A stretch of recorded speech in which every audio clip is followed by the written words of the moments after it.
People can play money and get in. People play money players in that Yeah, it doesn't thing as matter well. if it's gold it. coin or soups cash. You just have to pay a certain amount of cash regardless of which one it is. Wow, that sounds phenomenal. So a lot of like the low stakes or micro stakes guys get in the cash, the play money ones, and just play a bunch of tables, get their hands, log off, and then play the 11 step bonanza. It's their little hustle. All right. Yeah, let's get into it. Welcome everybody. Yeah, we're gonna start looking at some big blind defend spots, some spots we should be squeezing, three betting.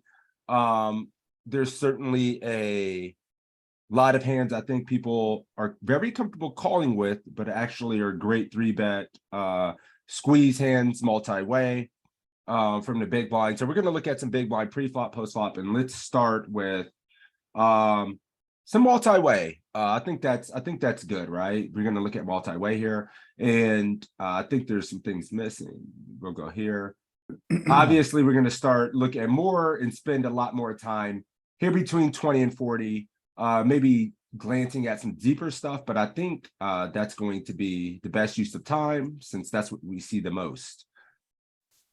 Go here. Anytime you have this EP open and +2, and you're in the big blind, you're going to notice your offsuit region goes to hell. As the position gets a little bit later, like EP and then cutoff, you get in here a little bit wider and start to fill in all your suited hands. But I'd imagine here, nobody's really folding ace 10, ace 9. There's just no way for min raise, call, anybody's folding much of this stuff. People are probably talking themselves into they're not certain if they should be in there with every offsuit ace X because it's just the min raise, right? But no, you have to be pretty selective. Some of your offsuit deuces are folding, your offsuit two gappers, 8-9s folding, which is kind of hard to find in there, and then some of your lower ones, because we've looked at this before, unblocking in there. Kep's really good at noticing these kind of patterns when you're defending these lower offsuit stuff. So always taking this into consideration.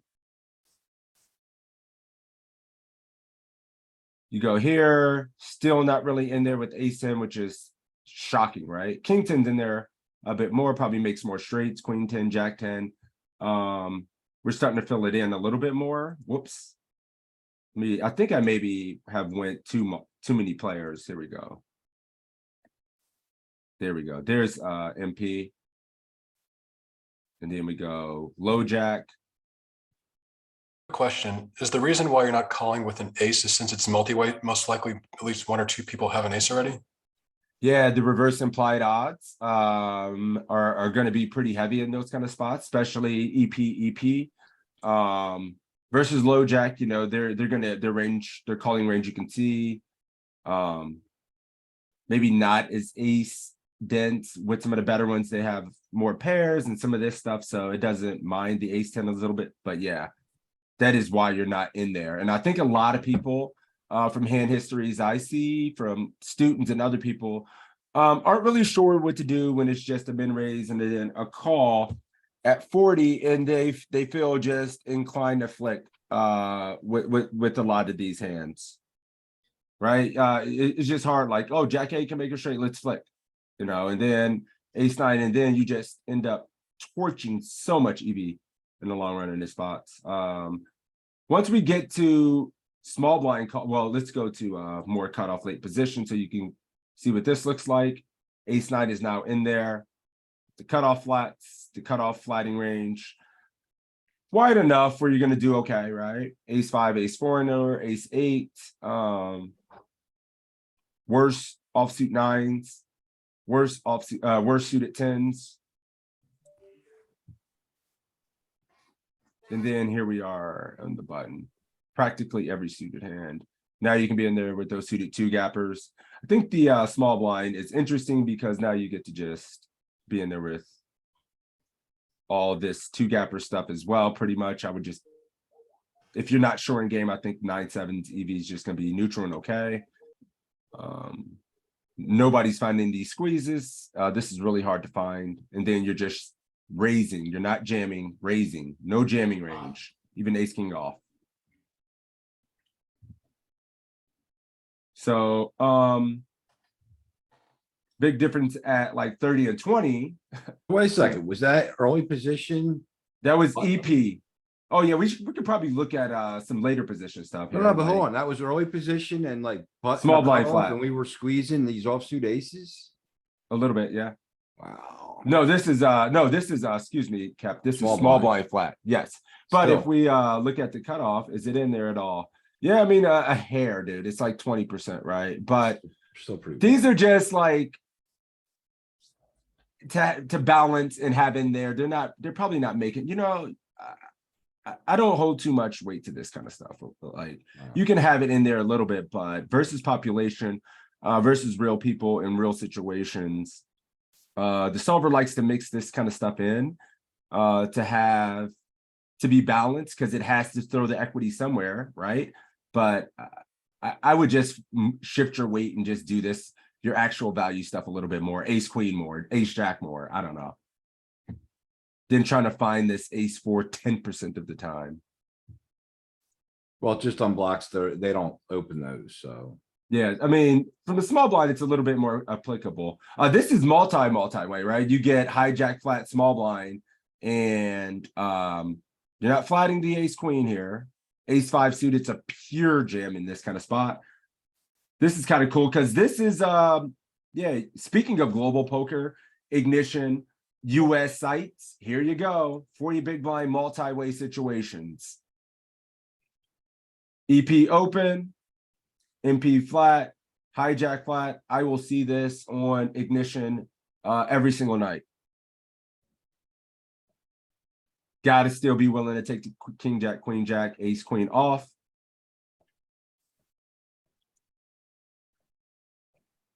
Now, let's say we get opponent's position to load MP. I think this is a little bit more.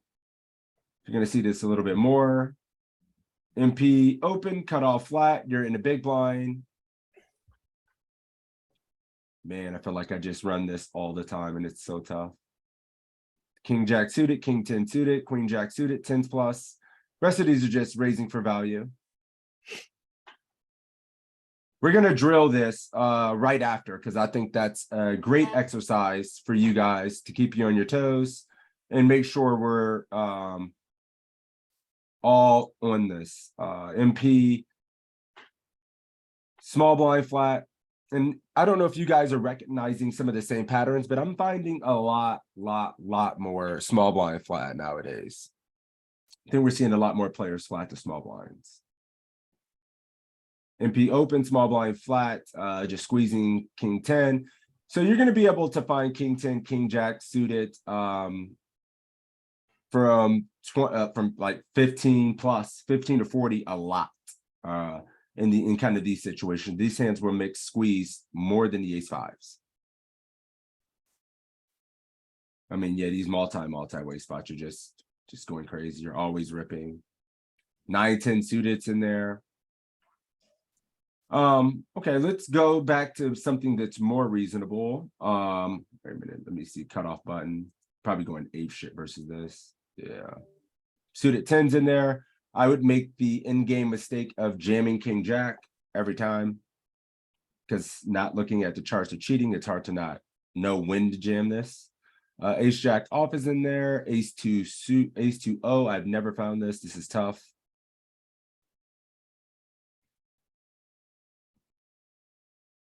Finding rips with these pairs. Okay.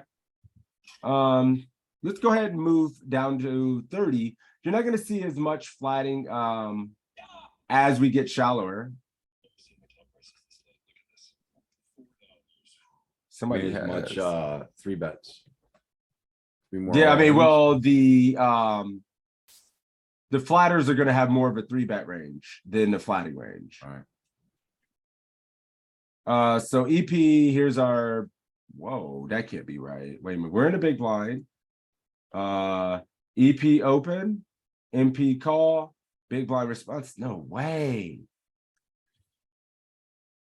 Yeah, we're gonna be more all ins than three bets now. 'Cause we're not really deep enough. This is tight as hell. Well, I mean, I'm just from this respect of EP open, MP call.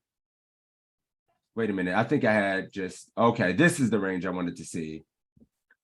I hate that they don't really have an indicator over which run you clicked.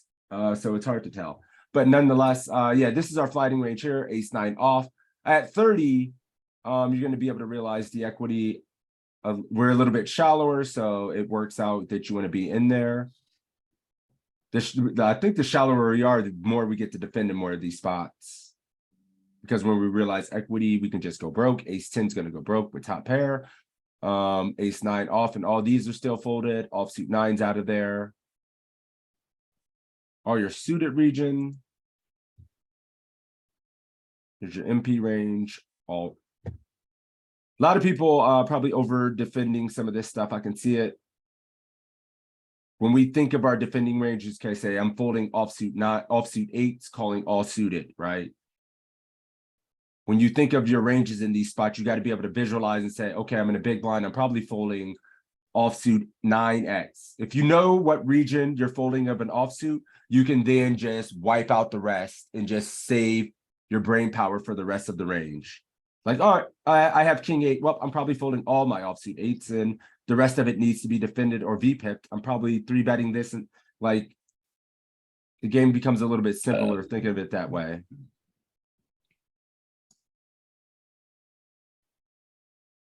I mean, king jack suited, there it is again at 30. This is under the gun open, low jack flat, and you still need to find the balls to jam this stuff. Not just at the ace king and the ace queen. Sometimes you still got to find the queen jack and the king jack. And these are the kind of spots I was talking about. It's going to be in there a ton. It's very easy and comfortable to call these hands. But they play so well as all ins. I mean, it's just there. So make sure we're. How come queen jack and king queen? King jack and queen jack. Yeah, queen jack and king queen suit. Oh, it's king jack suited. How come those two you shove? Well, these are going because I mean you need something to balance here with your ace king and ace queen. They're going to play very well. When called, they block a lot of the ace kings. They play well versus ace queen. We run very decent equity. We flip versus this portion of the range, which does pretty well. It's never really dominated. And it squeezes pretty well. Like these are just hands. When called by ace king, if you have the ace, when called by ace king with queen jack, you're running like a 60-40, which is fine. You're flipping versus tens and nines. Like it has a lot of properties that you want to squeeze, and you normally are going to get a ton of folds. They open a hand like ace 10. They're not going to be calling it. Ace jack off, you jam, you fold out something better a lot of times as well. They open king queen off. You jam king jack suited, the other player flats pocket eights, they're dead. Or you're flipping, right? King queen off can't open and call, you're all in. So there's a lot of spots where this portion of the range from the 30 BB EP, right? He needs to open portion a lot of this range. The suited nines, this stuff. You jam, he can't call. This player flats. In real life, your villains in your small stakes games are flatting all kind of dog shit they should never flat. So you squeeze and then you just print infinitely. Or this guy calls something he shouldn't, something dominated occasionally. Or you get there, right? So there's a lot of reasons I think these are very good all-ins. And you should kind of consider using it in your games as well, especially considering I think people are flatting a lot of bad hands in the low stakes. I agree. So you're just squeezing so much dead money. People are calling too tight in some situations, or even if they call too loose. King jack suited, queen jack suited plays very well versus a ton of ranges. Whereas when you flat, right, from the big blind in this spot, what's going to happen? You're going to be in like kind of like splitting equity with a ton of this range. Sometimes getting reverse implied odds versus the top portion of the range. Sometimes like running into two pairs versus this, and like it's just going to be harder to navigate with queen jack post flop when it comes jack high and money starts flying in the pot. You agree? Yeah. I guess not. Yeah. No, I do. No, I'm kidding. But yeah, I think those are reasons why you should like you see this a lot in the solver, and it works really well, man. I do okay. So I use this strategy. I try to find this. I overdo it and feel like sometimes I torch it versus nits because I'm going to take this take this spot, but in the long run, it feels like it works out pretty well. I mean, you're gonna still see it here versus button flat. Your ace king easy. Nobody in this chat is missing that. The ace queen off. This is just chip EV. So yep, you can rip it in there. Yeah, I mean, so from 30, okay, this is if you want to take notes on this, right? You were king queen suited from EP +1 and +2, but from MP on, whoops, there we go. I don't want it to be multi-way. There we go. So EP flat, MP call. You're in a big blind. You can practically jam from +2 to in one flat from anywhere else at the table. Like every single spot, you can just rip king jack and ace king. You're not using ace 5 ever as a rip. None of these suited aces, they just play. And I think people get the distinguish, go crazy when they see ace 5. But yeah, king jack in every spot. I mean, and then queen jack is from hijack on. So I think that's cool. That's going to be really good. Let's go straight to 20.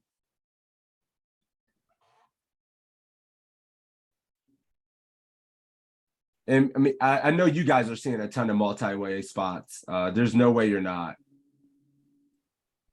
Wait a minute. I'm trying to figure out why this thing is busted. Heroes position, big blind, EP. No. There we go. There's no way. Okay, well, yeah, damn, 20 bigs. Shit. Now you're just ripping king jack. From there, ace queen off, the suited ace 10. I think this king 10, a lot of people would like to just flat it. Sometimes ace 10 if you're not sure as well. Why is king 9 off defending? But queen jack off is folding, probably the reverse implied odds situation with the queen jack off multi-way. Yeah, I guess you don't mind going broke with king high when you make a top pair as much as you do with a queen. And it's gonna be I blocker guess. effect as well. Yep. MP has no flats, so at 20, but you're gonna see some. So MP has no flats. That's funny. Let me make sure this is right. Yep.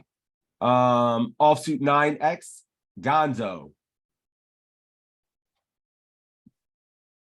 Feels like you're in this spot with Jack 9, like, oh, I can flop a straight or something like that. Damn, I didn't know Queen Jack was this bad. This is chippy. Yeah, chippy. Yeah, I didn't know Queen Jack was this bad in this spot. I probably torched some equity looking at this myself now.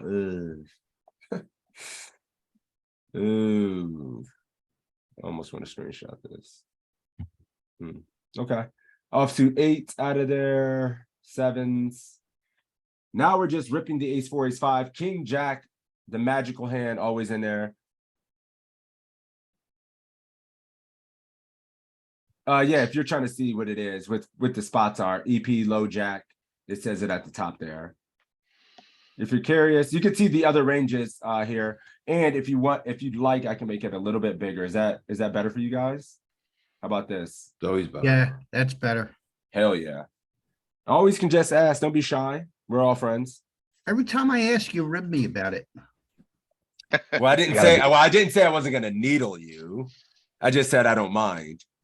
Needle you and making the screen bigger. We have King Jack, King 10. So a lot of your suited jacks are just going to be good enough. You're unblocking some of their 10x, Jack X. You may just be able to get the fold and it runs well enough, right? 20 bigs. We're going to have this stack all the time, dude. 9s plus. Ooh, I would see eights and might jam as well too. Be hard not to jam eights. Ace jack's not a jam. King queen suited's not a jam. We want to keep in worse. King, we don't get called by worse, and it plays well. We keep in worse. King X, Queen X. So does the H block the bottom of EP suited opening range? Is that the bottom? Nope, they don't even have that. Well, King 8 and 8-9, Ace 8. So That's probably don't matter. It's probably not really. yeah, it's just probably just from an EP standpoint. What is it?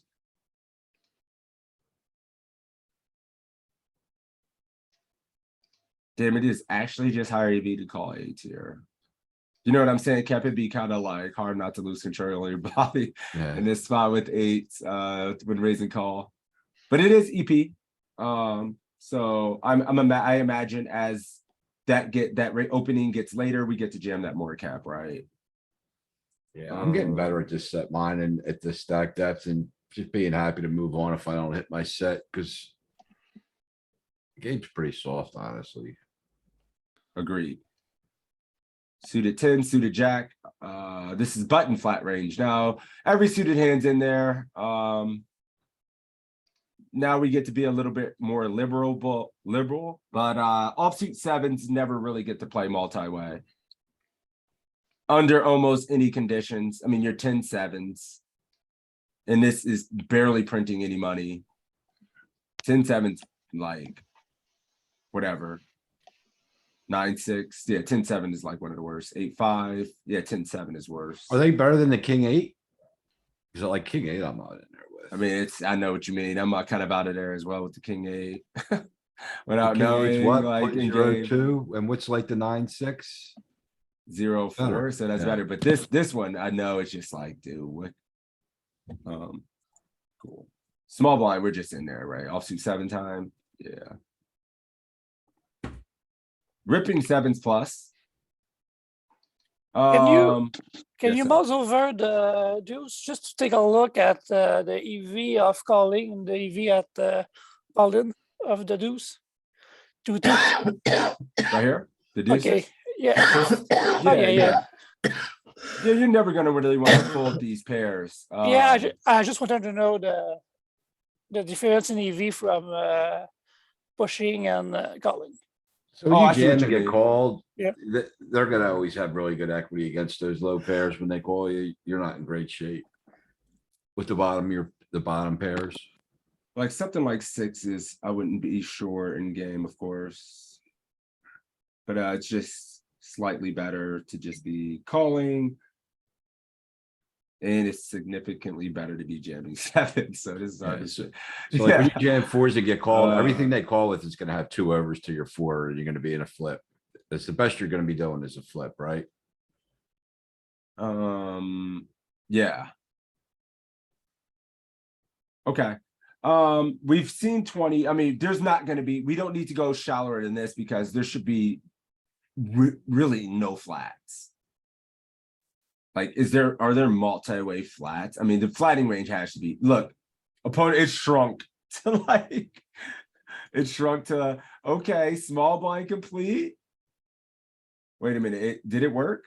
Oh, it does have flats. 17's close. How about 15? Or likely 10. God, there are flats. What the hell? Oh, well, it's this. This is the range. Aces, ace 10 suited.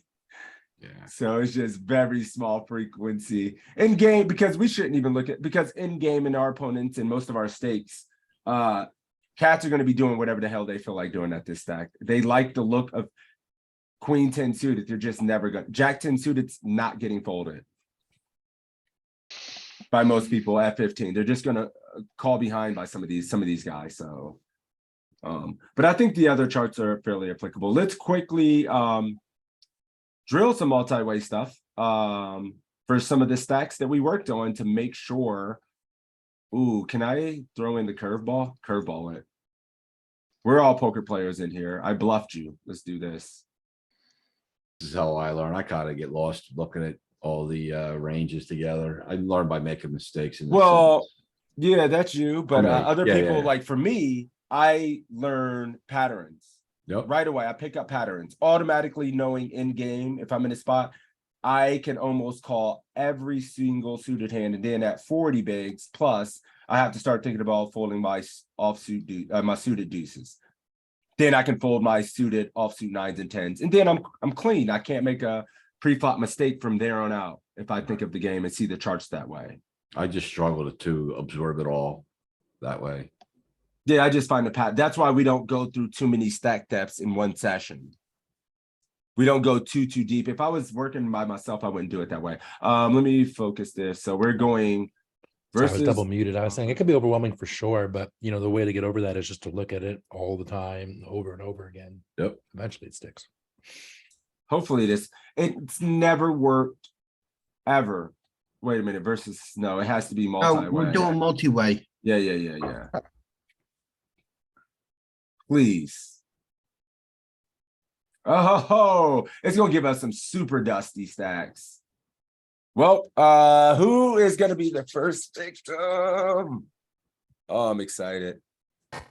Who's next? Oh, Jeremy. What's up, man? I think you were the first person that said something earlier today or something, but for some reason, the poker gods told me to call your name. You ready? Give me like, come back Oh, to me. not 'Cause I'm Pucks. outside right now. Oh, you're outside Different right Jeremy. now? Oh, okay. Damn, there's oh, Pucks. You want to do this? You want to get in here, Pucks? If you can No, I'm the one unmute. that's outside. Pucks is outside. Pucks will be good. Oh, in 10 Pucks is minutes. outside. Oh, okay. How about the other Jeremy? I'll try it. Yes, you'd love Oh, to see there's it. two Jeremys. That's the one I meant, not the Pucks, Jeremy. Cool.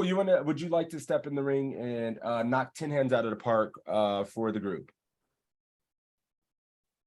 I would call. He's in there. What's the worst offsuit ace you would call with here? The worst offsuit Offsuit, correct. ace 10. Ace 10 plus and the worst pair. Pocket sevens. Okay, Sorry, stupid question. CE is Chippy V. correct. Okay. Yeah, it's Chippy V, and then asymmetric is just gonna mean, different stacks around the table. So it's gonna give us some different things to think about, and I think this is gonna be more applicable to our in-game lives. So he said ace 10 off plus sevens plus feels a little tight for six bigs, but ace jack and the sevens felt tight, but ace jack, I'd be in there with ace 10 off as well, no cap. And ace eight's a full? That small blind flat for 12 bigs is so strong. What's that range? What's the 12 blind flat range? So fucking strong. I thought ace eight would be indifferent. It's actually Eights, nines making, plus and like ace jack plus or something. No, it's ace 10 Yeah, off not too far plus. off. Yeah, it's like fives plus. I would guess at least 75-80% of people in this room would have called with this ace 10 so plus. it's making money I mean, though, ace right? Snap folding. Toes snap folding. Oh, is folding making money? Does that say fold? Does that mean folding's making money? No. Oh, well, it's printing. Like, it's not printing enough. Like, apparently all these hands would be, It has making equity, money. just not enough. it has equity, it's just not enough. But why, yeah, I would always call this in game. Like, Oh, that's snap fold. not me. With six bigs Oh, here, six A suited bigs. snap ace, call without the guy in the middle. 6 biggies, bye-bye. You're always dominating 100% of the time. 100%. Cool. Still on you, J-Dog. Okay, I would fold that. Actually, wait, you have 42 big blinds. Yep. 42 bigs, he's all in, and then we have a 12 big blind stack that called off half of it. So most likely he's probably gonna go all in on the flop or the turn. I'd call. He's just calling them. Anybody going all in? Me. I know you are, you crazy. No, I'm kidding. Anybody, so I'm assuming most people folding here. You could I- type in chat, fold, Jeremy's folding, Molten's folding. What would be the bottom of the jam range? What hands would you just jam when he calls here? You could type it in. I'm kind of curious for the bottom of people's. I wonder So if the what's the answer worst here thing you call in? varies based on player pool versus solver here. What do you mean by that, Toe? You can I elaborate. think the solve, I didn't want to give you too many spoilers while people are It's fine. You answering, can't but I know. That's feel what like this is about. the solver has flats here. Like in game, if you're playing this in game and some guy jams for 6 and a guy on a 12-line stack calls for 6, get the fuck out of here. Like again, like that call is so strong 100% of the time. So I would be folding this myself. What But I would be don't the know if bottom of that's your right range? in the solver. Like So I what- would be shook with ace 10. Ace jack, I'd probably shrug it. Ace nines, it's kind of the same range. Ace nine suited, I'd shrug it. I'd be shook with like 8s and 9s, just knowing that this flat is always going to be super strong. But I Fair. don't know if it's the case in the solver. King, queen suited, you gonna run it? He Fuck ain't folding no. a kid. You're not. I'm you're not gonna. folding I don't king. know that I would fuck. I mean, again, like Let's see what the solver thinks. king queen suited is a tough one. That's probably. I'd probably. 42 bigs. GG. Let's see what the solver thinks of Jeremy's decision to call. In there, he's in there. All in. All in. You can't be a nitby. We still have to be in there. What's that flatting range? I thought it was gonna be ace 10 off, ace 9 suited. It's wider than you think. It's in the solver. Chip EV. Not in real game. That's why. So I put the asterisks. I mean, if you're gonna shave the bottom, ace 9 off is probably I think most people rip a lot of this. It's in there. This is and it's don't printing. flat it, right? Like at It's this hard to stack say, man, depth, I think cats. A7-0 is probably ripping, right? When you say that, But it's you also probably have ripping. the class of players, man. Like we can't categorize everybody as doing something. Like on Iggy, somebody's got Jack 10 off here. Wait, sorry, isn't the red in the button, isn't that his rejam range? So he's just flatting his flatting range is Green. like, Nothing. Ace, Right, yeah, ace, so- ace, not well, it's mixing, but it has enough of this, like it's aces some, it's queen 10 a lot, it's ace 8, you beat that. You're that's it. playing like partial for 10%, 8%, 38%, 13%. You know, aces are only in there 16%. This is in there, like it's hard to say. yeah, I don't think we focus on that. Like, and then even just think about in real life situations, Toes experiences, people are just gonna be too fucking strong here Yeah, it's to ever confusing. call.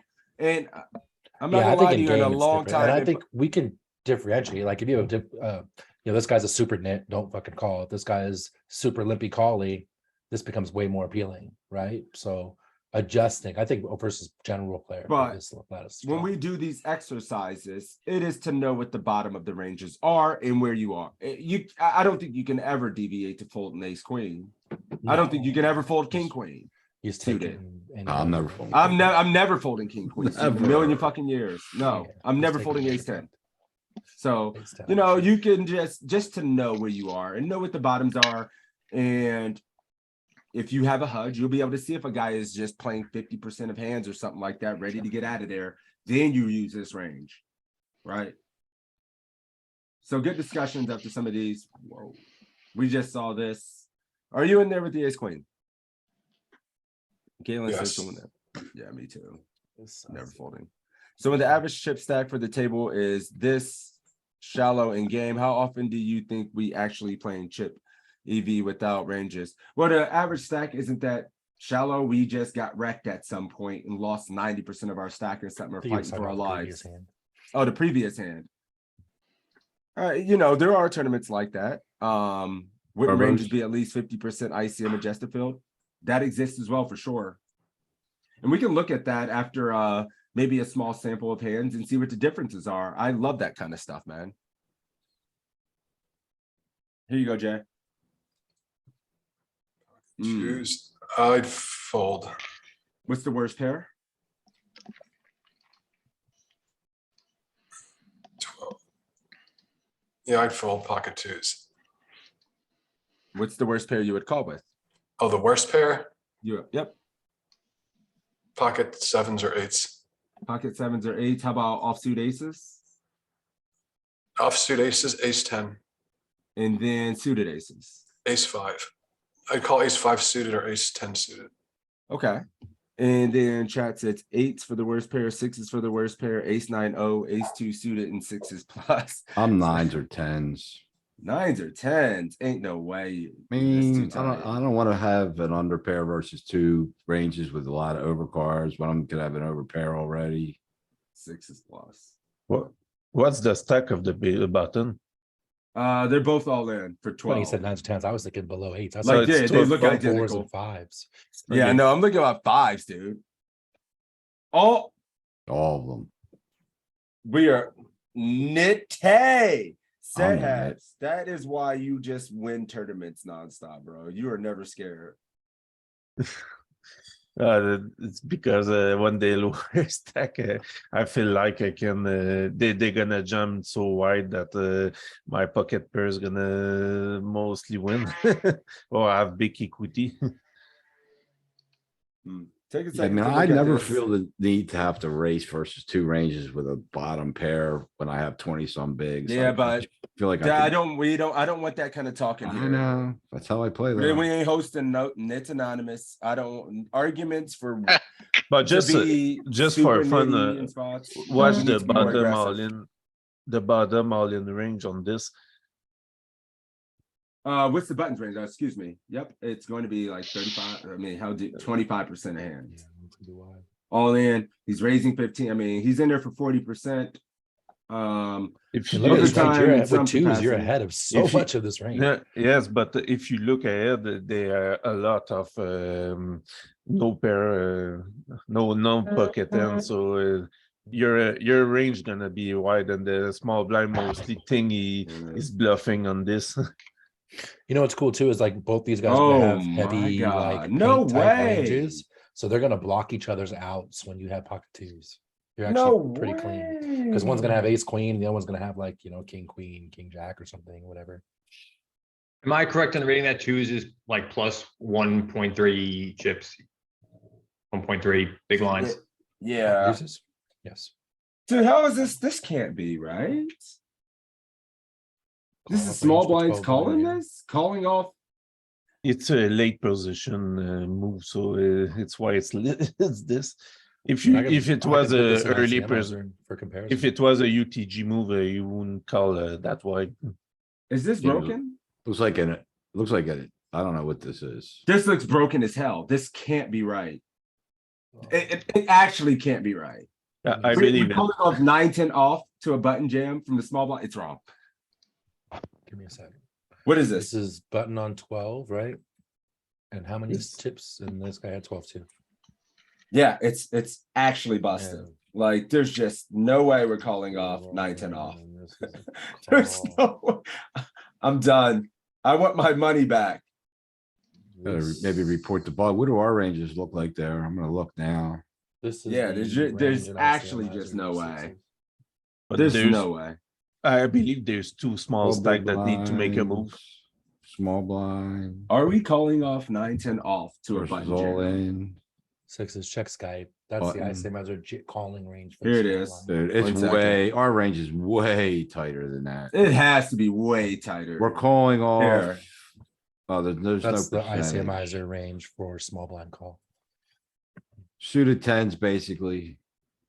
Oh, Yep, yeah, it's suited very 10 too, it similar is. to our ranges. Very, So very that one's similar. bugged out of its mind. We're a bit wider. You should probably send that to them. Just take a screenshot and report it as a bug or something so they can fix it. Yeah, I don't want other people getting griefed by This this. is- Does that change our range on the big line? Hell yeah, it changes our range. And it's way too tight. I mean, our range is way too loose. The range I showed you, this is our calling range. Is the calling range. So- No, that's the small blind calling range. Oh, that's the small That's the blind. small calling blind range. calling range. And So where's tell- ours? Oh, my This is bad. ours. I just sent it to you. So Toad, right, cool, since you thank you. ran it, since you ran it, how's the big blind range? look Here it now? is. He sent it to me. 1 second. There. Ace 10 off plus. There it is. Jeremy was right. Looks about right. We were saying 4s and 5s, right? So right now. Yep. There you, I mean, yeah, he nailed it. There it is. You Well, said where the- sevens, but yeah, I mean technically Well, like fives. where's Fours Showing this, is for uh, ten fours. sharp percent come from? aces. Oh, God, we're still talking about that. That's how I do I mean, this is fives plus, ace Yeah. nine suited plus, ace ten off. plus, 10% of aces is All too, suited paint. and makes king it queen. too tight. It's your opinion, Joe. Yeah. I like the wiggle room because people aren't playing perfect GTO ranges, so that gives you the squirming room. Oh, I should have. I hit the button without taking a screenshot of it. That's all right. It's recorded. It's It's recorded. recorded. It is recorded. All right, you're gonna have to sit through this study session and get to no. I mean, yeah, I probably need to send them something on that because that's ridiculous. Now I have to check every spot. How about this? You have, let's kind of try to get through a couple. I know we keep getting sidetracked, but we're learning a lot, so it's good. How about this one, Jeremy? Wouldn't you just call since you're not below 20 big blinds? I wouldn't go all in. No all in, and then just flatting this. Would you go all in with ace jack off, ace queen off? What would be the bottom of the offsuit ace X? Ace queen off, I would shove all in. Yeah. Pocket Pairs, tens, I would shove all in. pocket tens, calling pocket nines. What do you think It's, it's at? What do you think it's at? Bucket 7. Pocket sevens plus offsuit aces. Uh, Where you at? How about this? Offsuit says ace 9, and suited ace maybe ace 8. Mixing a little bit, but whew. Ace 7, ace 8, very good. Tens and nines, tens plus 2 tight. We still need to be in there with like sevens plus. Somebody got this range, nailed it. Molten Ashes. You need sevens in there, but pretty damn good. B money 6s plus. I see you. Good job. Using ace deuce suited. Not one person said this. So we could still find these kind of jams. Ace deuce, ace 3. King jack not in there, but the suited tens. I would agree with the king jack suited. Dude, this is why if I'm in this spot, I've GG'd like 100% of the time with this. Without I'm not looking at a chart. It just feels like, oh, this probably feels like one of the spots. Like multi-way, we've seen the other iteration where it was all in every single time. And now this one's different because of the stack depth. So Super close. I'd be all in game. How much EV am I losing? Nah. All in. 7,000th of a big blind. Eat it. All right, let's make this one the last one for go 5 since the time. It feels like we can get more people in by going 5 hands in a row. So I'd raise. 3-bet. Raise not all in. Not all in. You have too many Yep. big blinds still. And this is a good question as well. What would be your raise size here?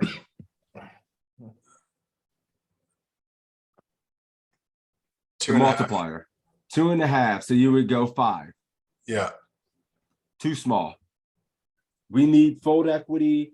And this may be very helpful for you if you kind of use this size from out of position. You should probably never use it out of position in spots like this. We need to be significantly larger sizings. Maybe when we're deeper in ICM situations, when we're all pretty shallow, you use them 2.5, 2.75 because the fold equity and all that is so strong with that and ranges are already so condensed. But most chip EV situations, you're going to be using 4 to 5x a lot, Okay. 3.5 to 5x. Yeah, the general cheat is 10, going to be 5. 3x in position, 4x out of position, and then add, whatever else is in the pot. So Yep. 8 plus 2 is like 10-ish. Yeah, I you mean, can yeah. fudge that a little bit depending on if you're shallow and you can't quite afford the 10, you know what I mean, or whatever. But whatever you do, It's a good if start. you're in that ballpark, you're going to lose significantly less EV than whatever the 2.5 does. Yeah. Like whatever the 2.5 does, if you're half a big blind away when you're at 3.5 or 5, whatever, it's going to be a zillion times better than going Okay. 2.5. So we're good We got there. full equity here. You're just gonna raise 5, get called by both players, and be out of position in the bloated pot. Yeah, Yeah, you're gonna have a Yeah. bloated min raise pot. Okay. So All in. let's raise. All you can eat. I would call the jam. You would call Joey. What are you doing here, buddy? What do you think about this ace five and I'm calling ace five suited. what is your squeezing range for the suited aces then? There's some jam here too, Joey. Ace eight suited better. Maybe the ace nine suited. Ace jack. Sevens. And then. Like the king jack suited, king 10 suited, queen 10 suited. In that area. Suited tens, ace eight suited plus, sevens plus, and then ace queen off plus, ace jack off plus. I'm just testing ranges. I'd say it from hijack, I think it's ace jack. All right, let's I think like the ace eight, ace nine is gonna block some auto folds, so I like to go from the lower end, like this ace five here. nobody's wrong. But look at your raise size here. And this is very, very, very important in today's lesson. Like we probably have a handful of guys out there using a size too small. He's not the only one. And then maybe our too small size, like my size sometimes is a fucking big and a half too small from this. I go 5x, Yeah, they're going close. 4.5x here if I'm not sure. If I go 4.5x, I'm a big and a half too small, almost. Go 5x a lot, cool. You're still almost a big too small. And you're not going to be able to do the heuristic of, we're just going to have to be in the ballpark where you go 5.5. But yep. That's why I rip it, to be honest. I'm a little uncomfortable with that 3-bet size, so I just rip it. And look at this, Joey. You I could mean, we're also not even just using call all it, this. Kev, just saying. You don't have to, just rip it. I'm a ripper. I'm a puncher sometimes as well in these spots. It just feels like it feels so good. Ace jack, yeah, all these ace eight suited plus, kind of like we distinguish, good. But big takeaway here is probably too tight, and it's ace 10 off. Like sevens reset sevens plus, 5 6s plus. Is it possible to look at our 3-bet range? Like, what do we fold after we 3-bet? Nope. Obviously, the I'm ace not, five, nah, ace. we ain't going that deep. We can't say it. Nope.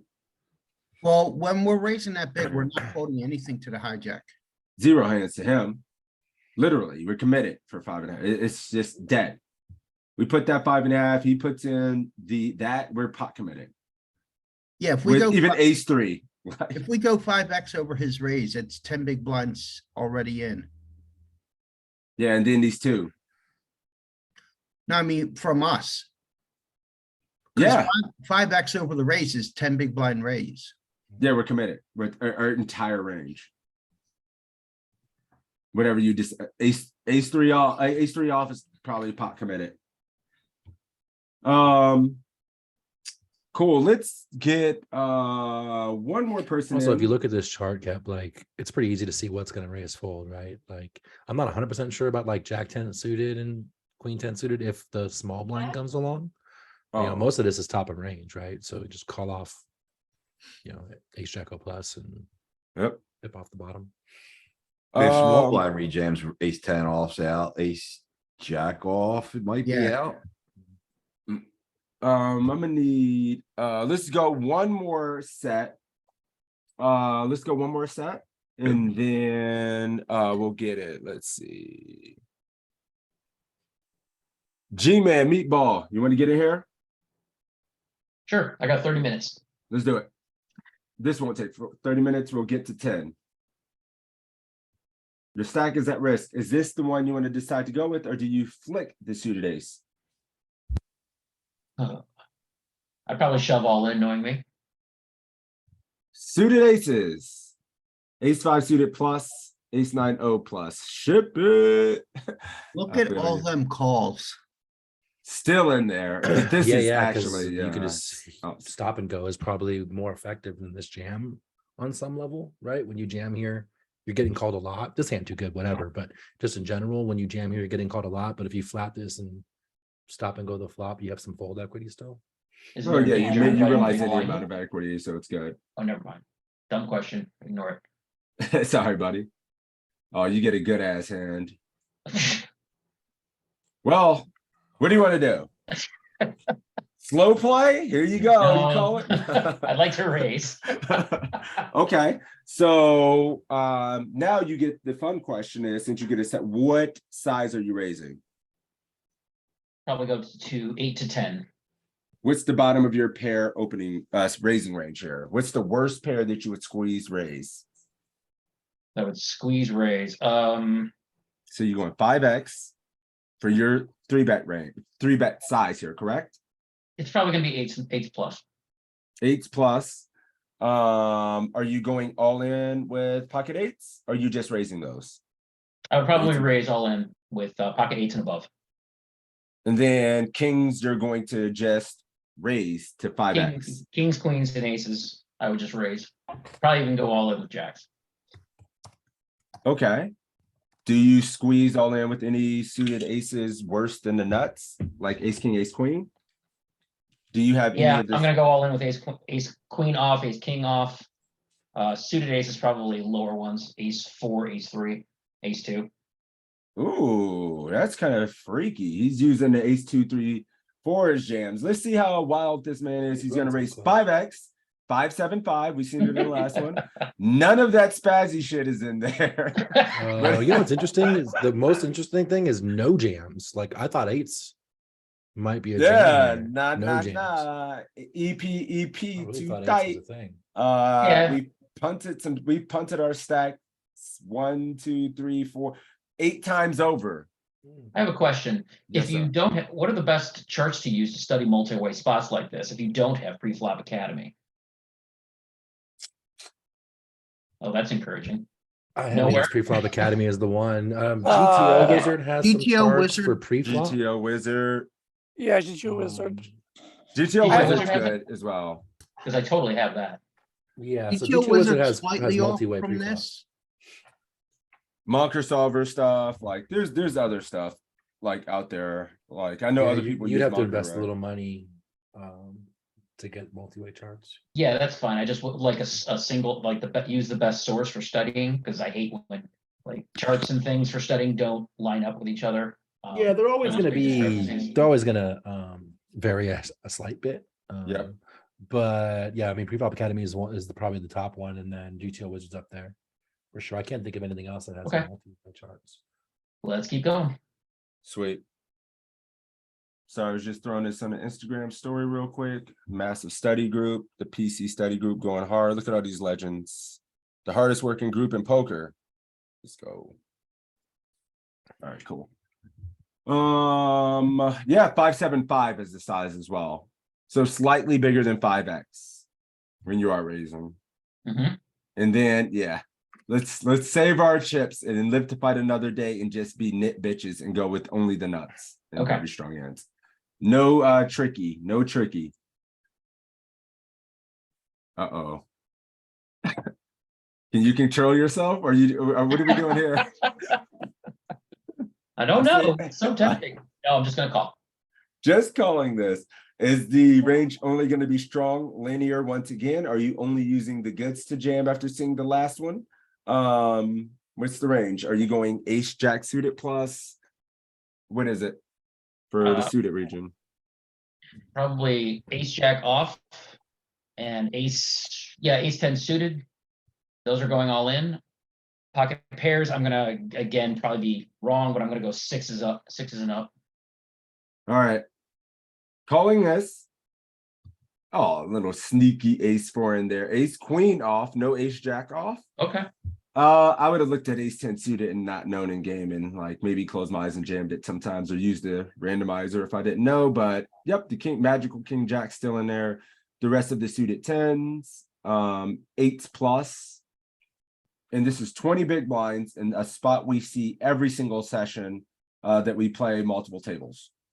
Something like this with the suited ace of some kind. Offsuit 6s folding 7s, most of the offsuit 8s. This is printing enough, okay.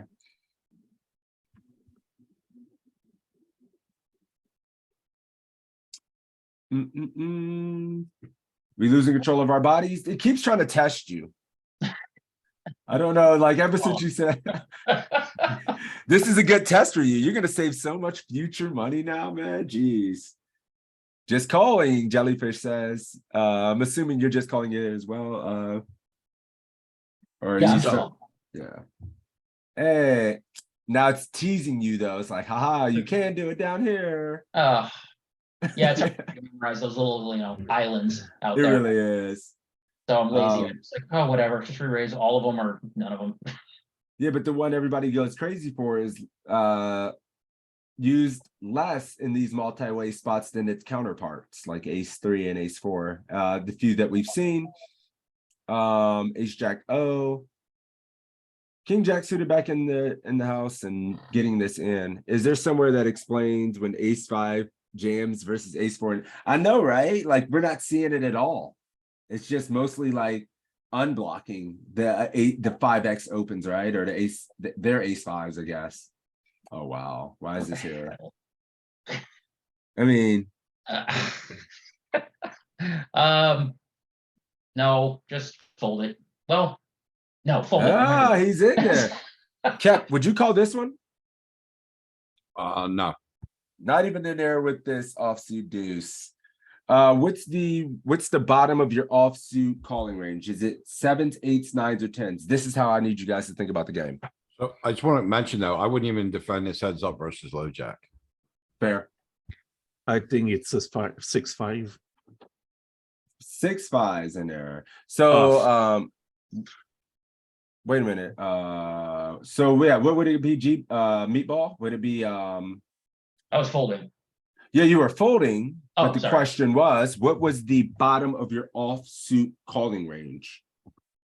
You don't have to go specific hands. That's not how we look at it. Okay. I'm just trying to find the worst offsuit, because there's usually a line when you visualize this. Is it Yeah. offsuit 7s, 8s, 9s, 10s? 5 offsuit. I'd probably go as low as 5-3 offsuit. All aces. Pretty much all aces, all kings, all queens. Yeah, I think like jack 2 or 10-2 would be the crap I would fold. Okay, so this is good because I want you guys to be, because you're saying all kings, and I think this is a big mistake that a lot of people make in trying to visualize a defending range. And then something I want to help you guys correct, right? Because when we're visualizing how we defend and we're like looking at our charts, generally you can be pretty damn comfortable knowing that you can defend all your suited hands, right? You can just regionally say, I'm not going to make a mistake pre-flop if I call with all this suited region, but we know we don't get to call with all of our offsuit hands. So where does it start? Okay, I know I can fold all my offsuit, all the offsuit deuces for the most part, except for ace deuce. There's always going to be exception, ace deuce, right? In these spots when we get to shove. Okay, I know I'm not going to be defending all my 3s. So my offsuit 3, 2 gappers, 3 gappers plus I'm out. Offsuit 4s, offsuit 5s. And then once you know what your bottom of the suit range is, like I know I'd probably be folding a lot of my offsuit 6s here, and maybe sometimes over folding offsuit 7s. Whatever you find established the bottom of that offsuit range to be, the king is going to be 1 suit lower. Okay, and you have to be extra conservative due to the multi-way action. Reverse implied odds. It's just like these hands just don't print in EV. They're just there's just dog shit. Like Right, you but if it think was you're one getting on one, if it was just a low jack raising me and the small blind folded, could I call down the kings and queens offsuit or no? yeah, and then once you get to that, like the kings, okay, so I'll have to call all my suited kings, not suited, all my offsuit kings, but my offsuit queens, I probably go to queen 3, queen 4, and as so on and so forth as the position gets. So I'm not calling offsuit 3s ever from under the offsuit deuces ever from under the gun. So maybe I'm at like king 4 off, and then offsuit 5s. Okay, But you're always going to have a bottom. Don't think about like, okay, the bottom is like a 5-3 off, and then all my, no, you're generally going to be folding almost all exclusively of an offsuit a lot, right? And then you can visualize the ranges a little bit better where you should be, in my opinion. Once you know, because they're like, okay, I don't get to fold any of these dog shit hands. But that was a long-winded explanation on easier ways to like I think about defending ranges.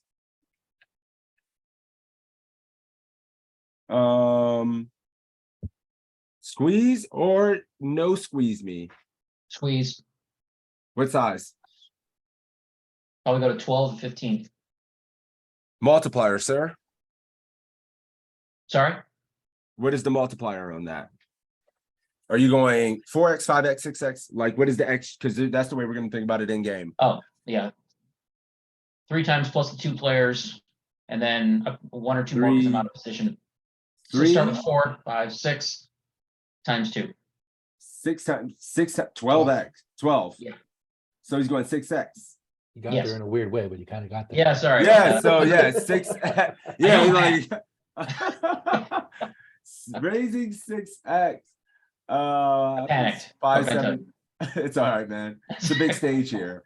I think it's 575 to be honest. 575. You got there in a funky ass way, but you did it. You did it, America. Story of my high school career. Wow, he graduated. Ace queen off is the bottom for the offsuit. Mixing down here a little bit. Nobody I know is really finding this too much. 10s plus. Your king jack still in there mixing a lot. For you guys struggling to get your 3-bet percentage up there, we may not be finding this king jack and king 10 stuff enough. Yeah, I know I never am.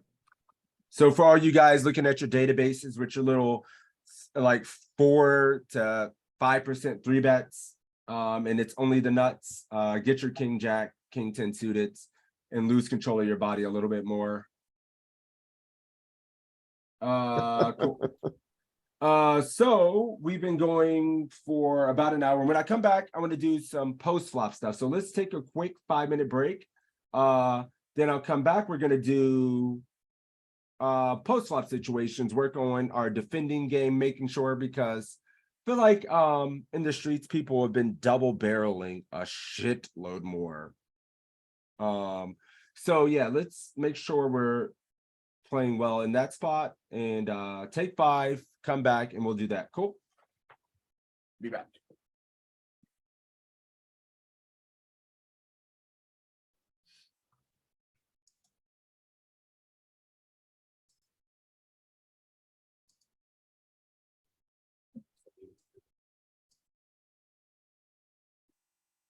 Does any of this transfer to live cash play?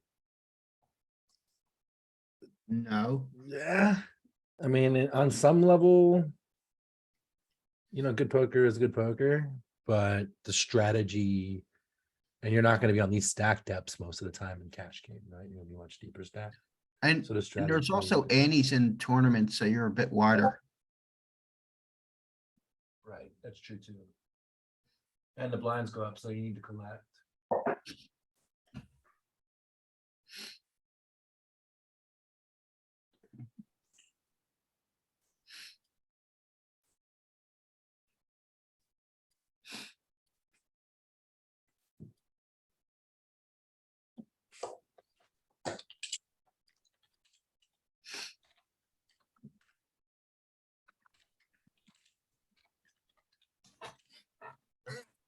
Oh, there's a cash game study group Tuesdays at noon. It's also recorded and posted in the study groups room and Discord. There you go. What up, Mike? Glad you're here. We're here every week.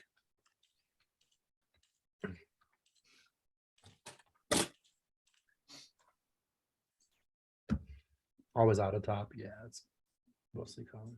Playing the 5K guarantee free roll today at local card room. Nice. That's going to be a little different too, just because people are going to be wackadoo because it's a free roll.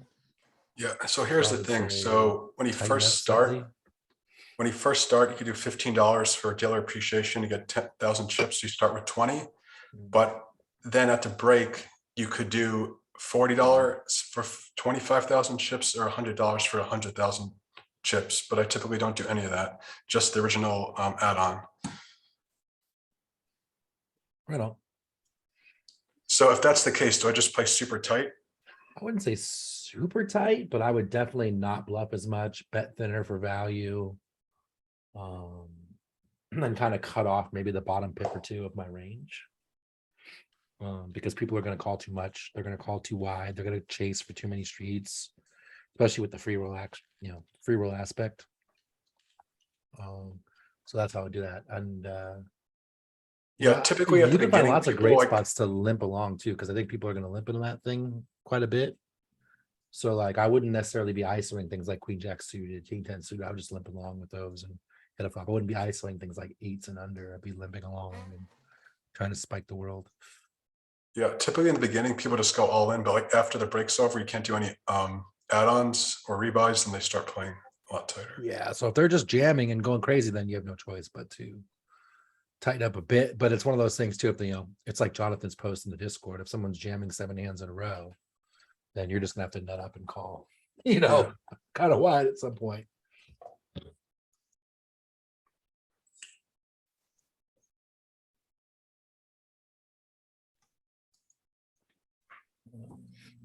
They have a $3 bracelet event this summer. Jesus Christ. Jelly, that sounds terrible. Yeah, I played last week. $300 bracelet event. You have any idea? I played the 50th anniversary event and there was 4 billion chips in play. And it was like day 5 or something, like 6 or something. It's crazy. Those things are great because they're affordable, but at the same time, like such a shit show. Like there's 12, 15-hour days, week on end. It's crazy. Fox, I was reading your answer to Jonathan's question. I was gonna do something like that, but against 50% range. Yeah, some of that's too wide, I think. The lower suited, like King 2 and Queen 2 suited, I think is a bit too wide.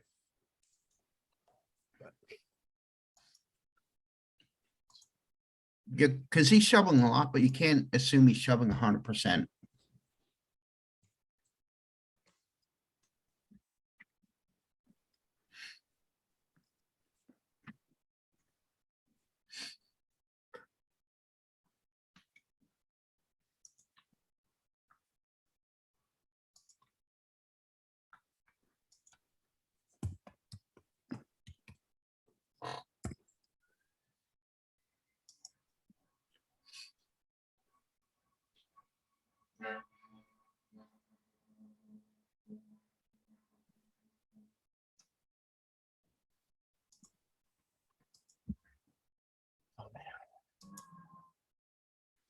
Oh yeah, quick question. So in tournament play, if it's like 400, 800, 800, to count how many blinds I have left, I wouldn't divide it by 1600, just by the 800, correct? Yeah, you're talking about 400, 800 with an 800. Yeah, so the free roll, the blinds would be like 400 for the small blind, and then for the big blind is 800 and then 800, so Yeah, so you 1600 just total. you count the 800. Just count the 800. Not 16. Okay, so just divide by the 800. Mhm. All right. I was thinking on break, like, oh shit, I wanted to see what the implications would be multi-way, given 50% money bubble versus multi-way in some of these spots, and get a better look at that, because I'm sure the ranges are significantly different. This is 50%. I couldn't help myself. I was like, oh shit, we didn't even look at that on break at all, right? So this is good. This 50% of the field remaining would kind of look like this, right? 200 player field, an hour and a half into your tournament, an hour into your tournament, hour and a half, you lose half the field. This will be your ranges from this point forward, at least from this point. So it's it's significantly tighter. And looking at this, I can imagine, holy shit, this is a shitload of EV loss, because I imagine people are never in 1 million years folding the offsuit 10s. Still in there playing chip EV ranges. Your opponents are never, ever folding this kind of stuff. We're not even getting to play all this suited range. So this is good for me to see as well. Because looking at this as well, I mean, honest mistake, like without, you don't know what you don't know. There's no way I'm folding like some of this to a min raise and a call. You know, without looking, I mean, Queen Jack's out. Queen 8 suited out of there. Like, come on. Cool. But this EP, go to MP, suited jacks. I mean, your range is tight as hell. Look at this, the suited kings, sneaky 3-bet raises, 5.25x. Suited kings, sneaky. We're not in the money or anything special. You guys are going to be in this for most of your tournaments tonight.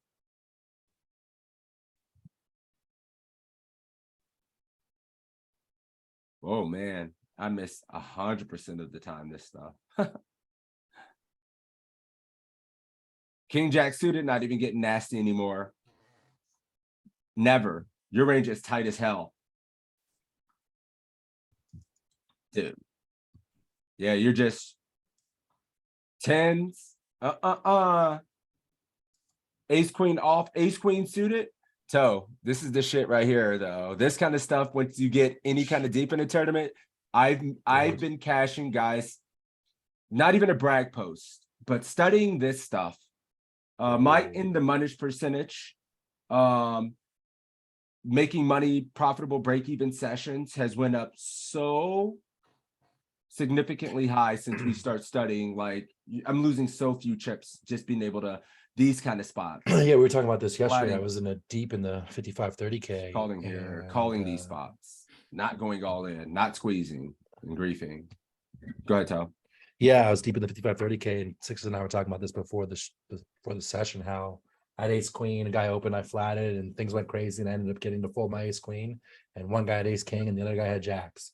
And then it was 2 hands later, and I had ace jack, and the guy opened, and I just flatted in the spot, and guys went crazy, and the guy had fucking jacks again. I was like, these bitches are trying to get me, because most people are just going to jam the ace queen, right, or 3-bet the ace jack. So 100%. Yeah, I mean, it keeps them wider, and it also protects you from busting in spots you don't have to bust. yeah, you're gonna keep in a lot worse. Queen X, Ace X. You're gonna just start stacking King Queen on demand, getting people to put too much money in with worse Ace X, Queen X. In situations, you don't just cooler yourself off the planet. You get to get really bad flops and get the hell out of Dodge. You get to flop the nut. It's just really cool, and it's something I think I was overplaying portions of this range for a very long time, being kind of aggressive. So let's take a quick look here when MP opens, and we'll go go here. We're in a big blind. With our range, we're still not ever out of line. Ace queen is just not a hand you're going to punt it with.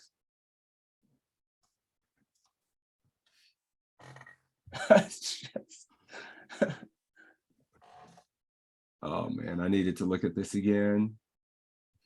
And this is 50% of the field, guys. This is like nothing.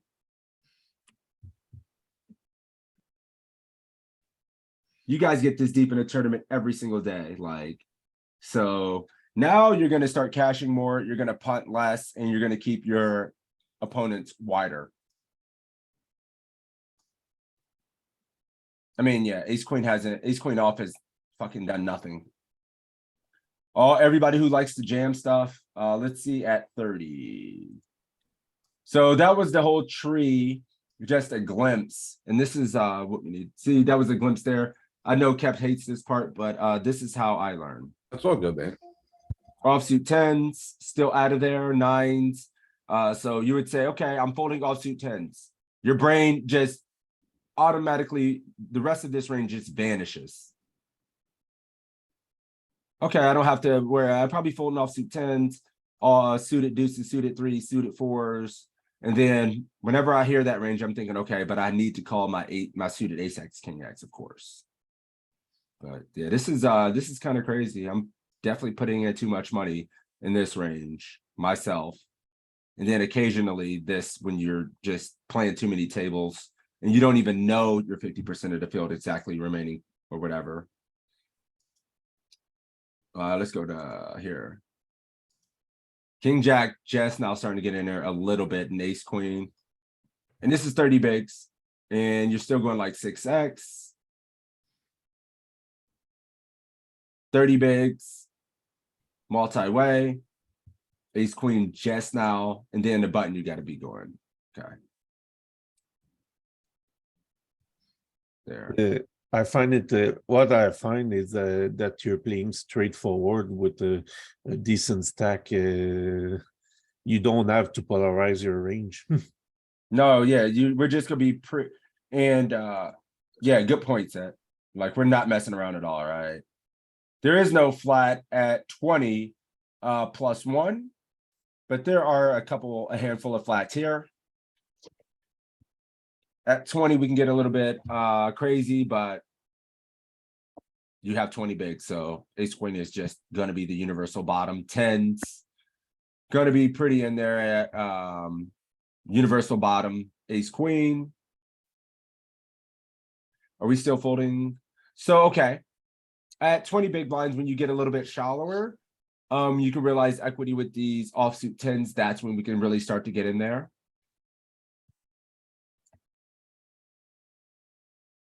Cool.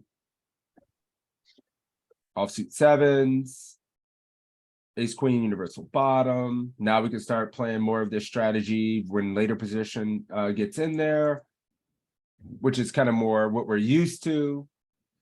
But it has to be a late position call and stuff, like for the king jack and king 10 to get in there.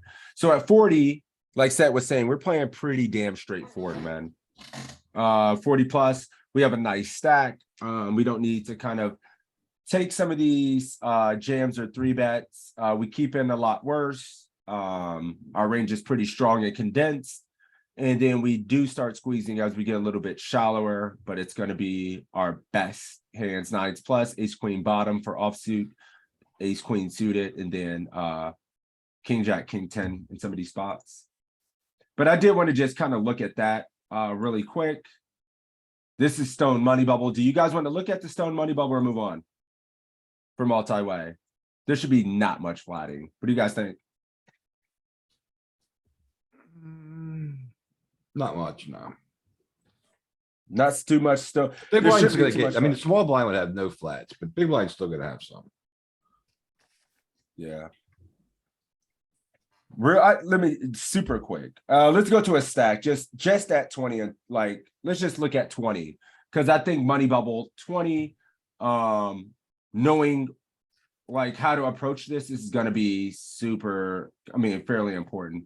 This is the biggest takeaway. This shit is wild. You're just going crazy with suited. Like, Pucks, you said you've been doing this, right? Somebody's been doing this. I obviously I try to do this as close. I don't get it right because it takes a long time to master this kind of a strategy. But I've been using some suited kings as 3-bet jams like this, and it is fucking sick, dude. So why would we fold a suited ace, but jam a suited king? That makes no sense. I'm blocking the bottom ace X of their opening range. Okay. And some of the suited aces, the bottom X suited ace X that they can't call off. Okay. And it plays well enough, right? You're blocking, they're gonna need their opening range. Where's the why is it not showing? So you're gonna be folding out this stuff, and he doesn't get to call off this stuff. Be folding out a lot of this on money bubbles. His calling range is probably tight as shit, right? Like versus our all in. And we're just unblocking all the offsuit ace X, and then the top of this region we block for him to be able to call.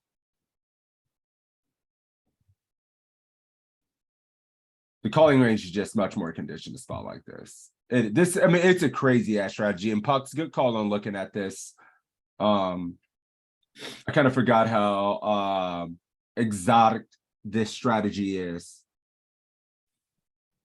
Let's just go quickly before we get to post flop. We go low jack and cut off. Low jack cut off. There it is. Low jack open cutoff call. Have at it. This is where we are in this tournament. Most people are just folding and ensuring a min cash, which you can do pretty tight. Look at the strategy. You're not even just flatting this stuff. Ace jack off is the flat fold. Queen 10, queen jack, jack 10. It just, yeah. People are like, what the hell ever? I'm gonna do me because this is symmetrical. yes. I don't think we have.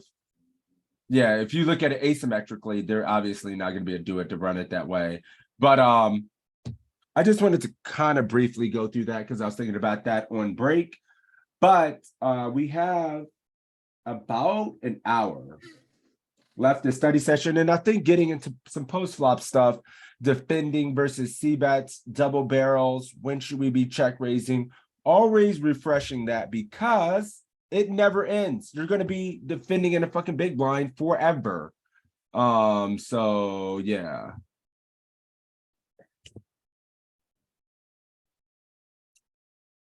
And then I've been playing around using the reports and stuff like that. So getting a little bit better versed, but I think getting right in the ring, setting up some training, then looking at the reports afterwards, rather than having a very long dialogue, would be the best. Probably keep you guys' attention a little bit better.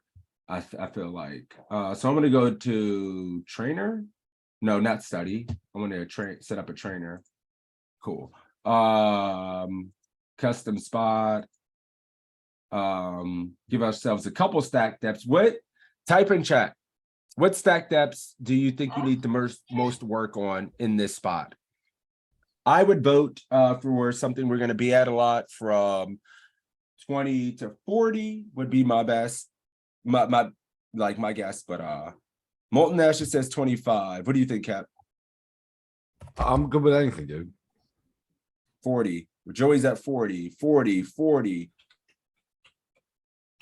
Okay, we definitely have a 40. Oh yeah, in this one we can't do multiple stack depths, can I? Yeah, you can. Why is it, let me think, custom spot? No, not custom spot.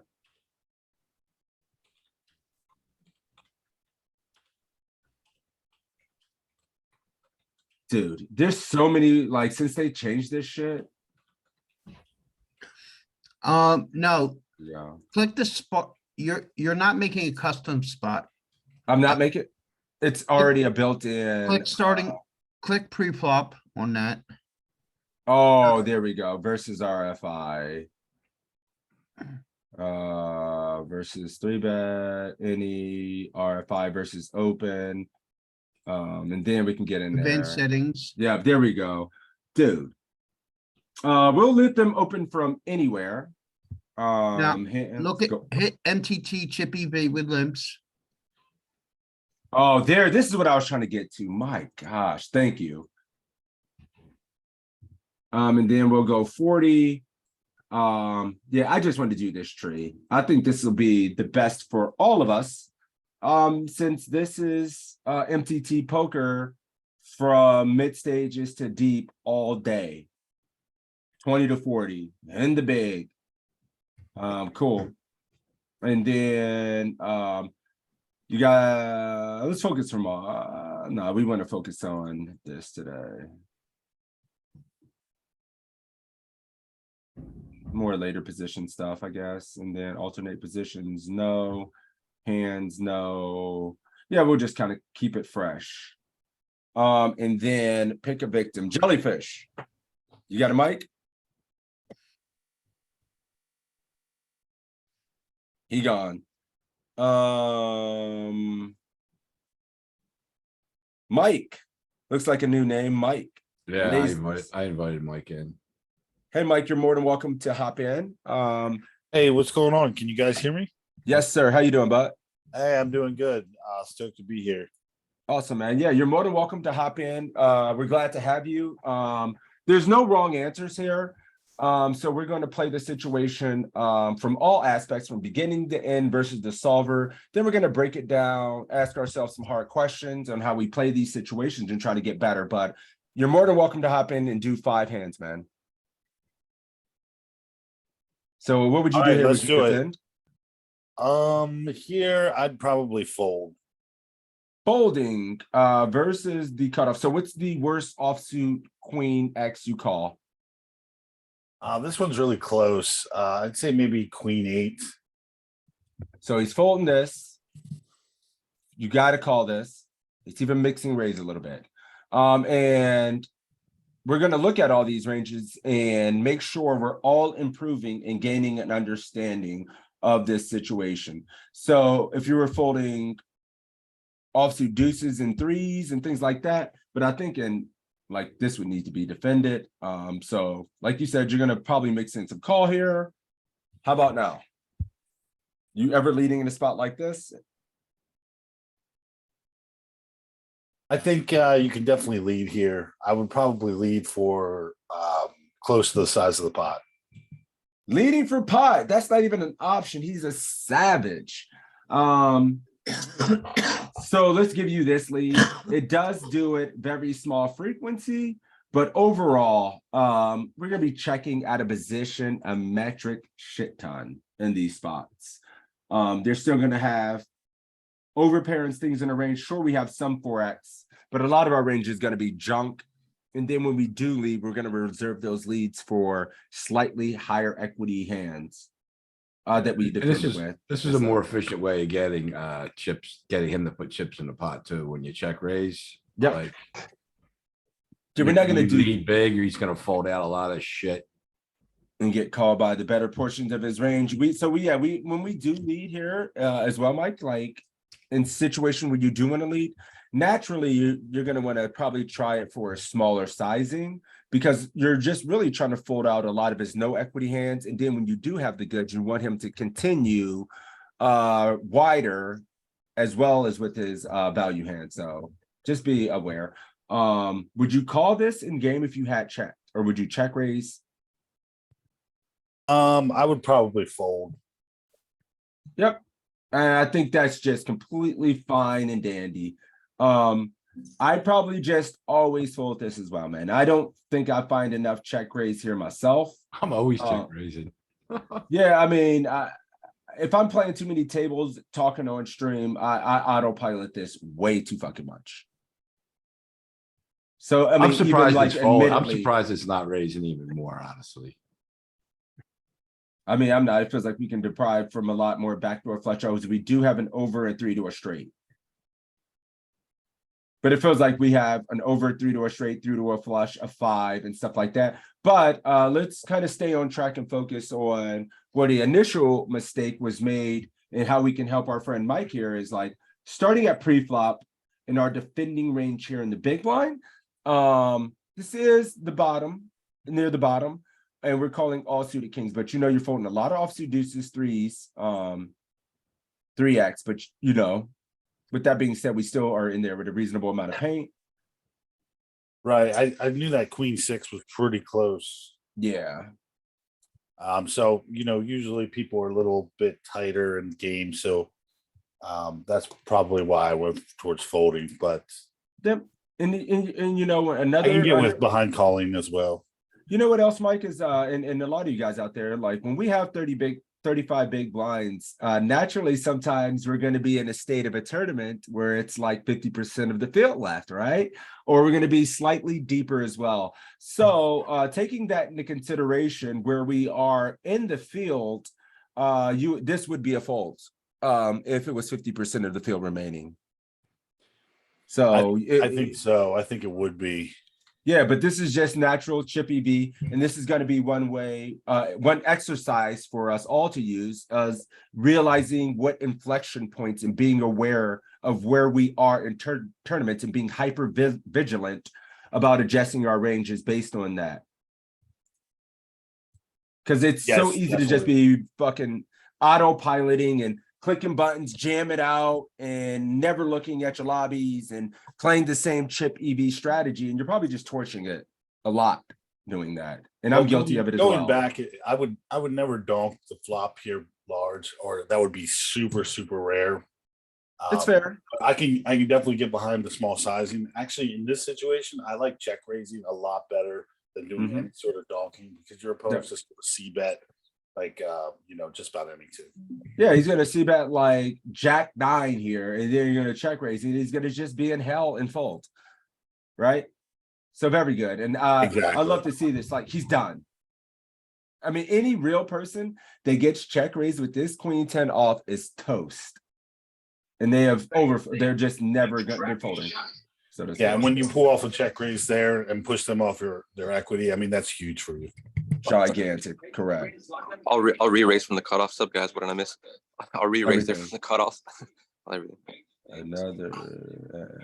Yeah, what's All going right. on? What's going on, guys? What's up, Josh? It's good to see you guys. Just getting it in, man. Getting in reps. We've looked at multi-way, defending ICM. We looked at a bunch of multi-way spots earlier, from the big blind to defending, making sure that we're all playing correctly. Then we looked at 50% of the field remaining, and now here we are working on our post-flop game for an hour, defending from the big blind, and that's it. And it is on my man. Wait a minute, who's doing this? Mike, yes. So here, I think I would just fold. 100%. Snap fold.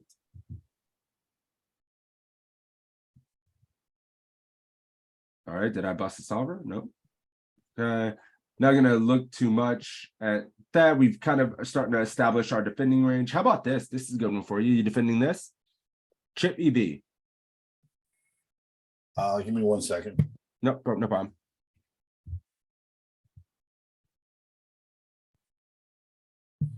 I think definitely not folding. I think you have to either flat or possibly 3-bet here sometimes.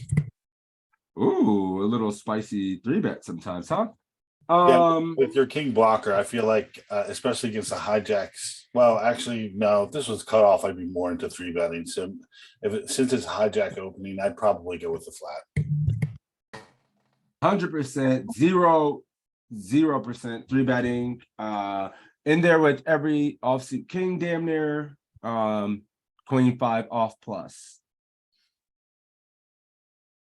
Jamming pocket 8s, 9s, 10s, Jack 10 suited jamming. Easy to miss this. Cool. What is that? 2. So we've defended, and now we have to play post flop. Why do we keep getting this flop? What the hell? Oh, go back to the settings. Well, let him play this. Let him play this. Here, I would definitely check. 100%. Here's another one. 3 to a straight and then over again. So in the last one, we were mixing with queen 6.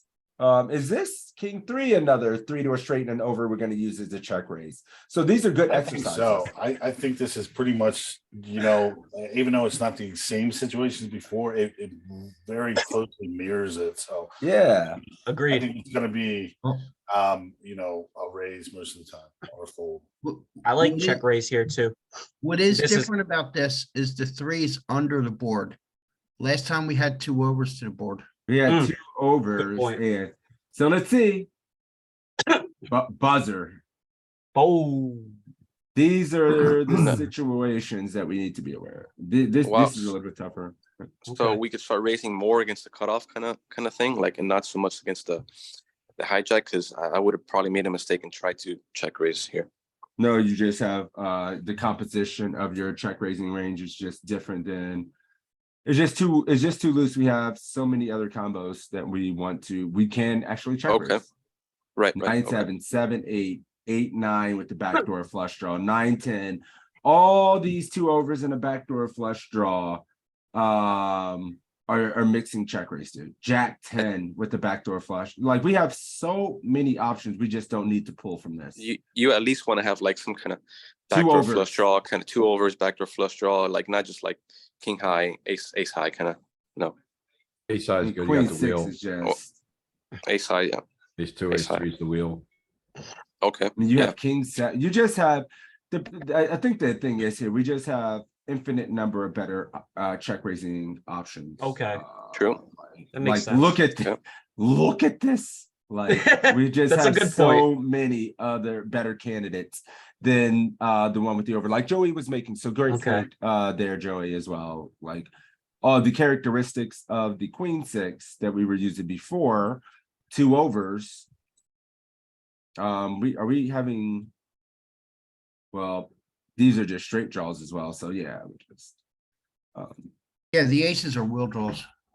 wait a minute. Can gonna go do you back mind to going the- back to that for 1 second if possible? I want to take a picture of that actually. Hold on, I was trying something. Okay. I like how you pointed out how much there's so much other better check raises and we don't Better need to check. waste our time. 2 overs. You don't even need a backdoor flush draw, backdoor. You just need 2 overs and a flush draw. A lot of times, like Okay. Jack 9, mostly check raise. And be aware that this is versus small size, right?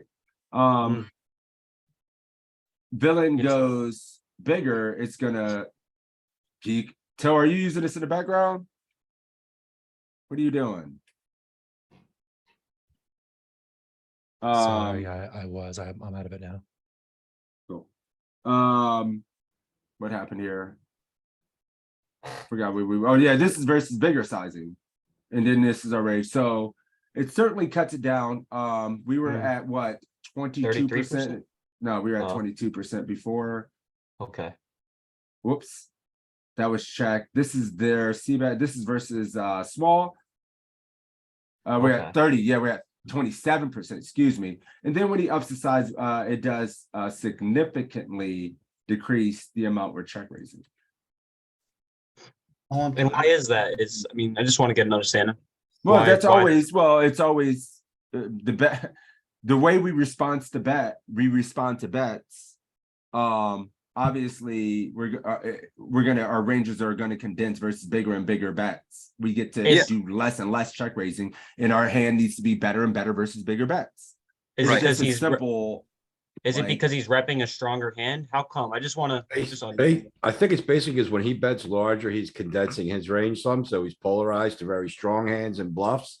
Yeah, But okay. like the stuff It in the costs middle is you not, more. the stuff in the middle is not in there. That's gonna fold as much. You're not Yeah. getting. as many You don't have folds. as much fold. So just think about it. Like that's okay. going to work for all cases in poker. If he pots it, obviously we get to check raise less versus an over bet than we do versus the small bet, and we need a stronger range. Yeah. And that pendulum starts at all bet sizing. So if he goes 25%, we get to check raise more than he does at 50%, then more than we do at 75, and so on and so forth.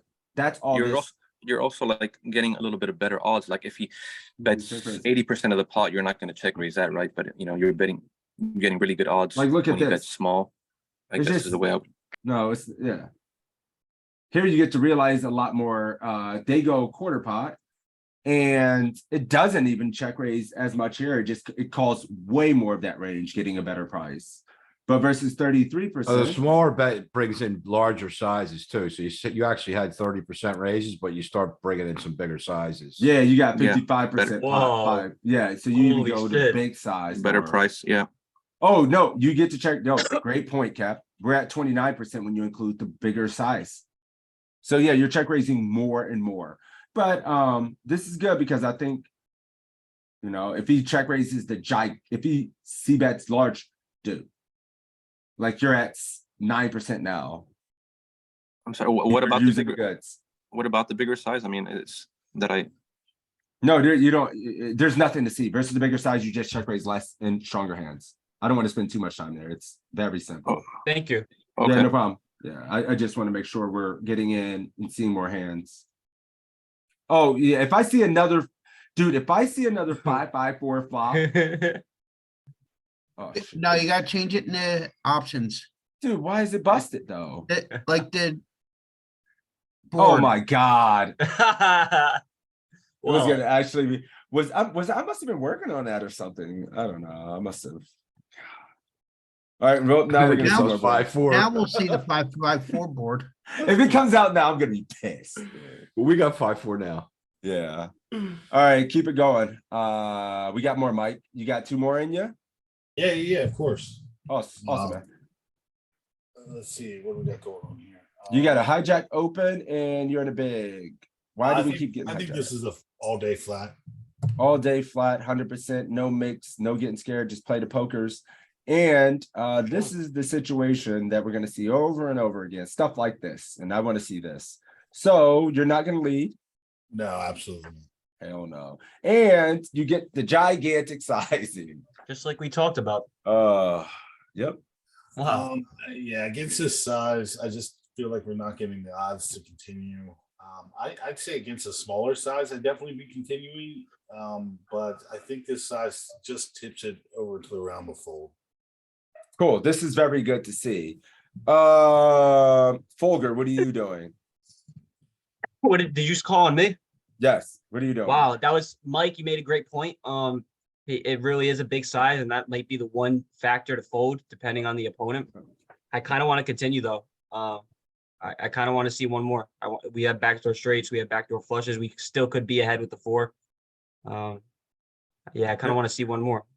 Cool. And you can never fold this. I just wanted to click this.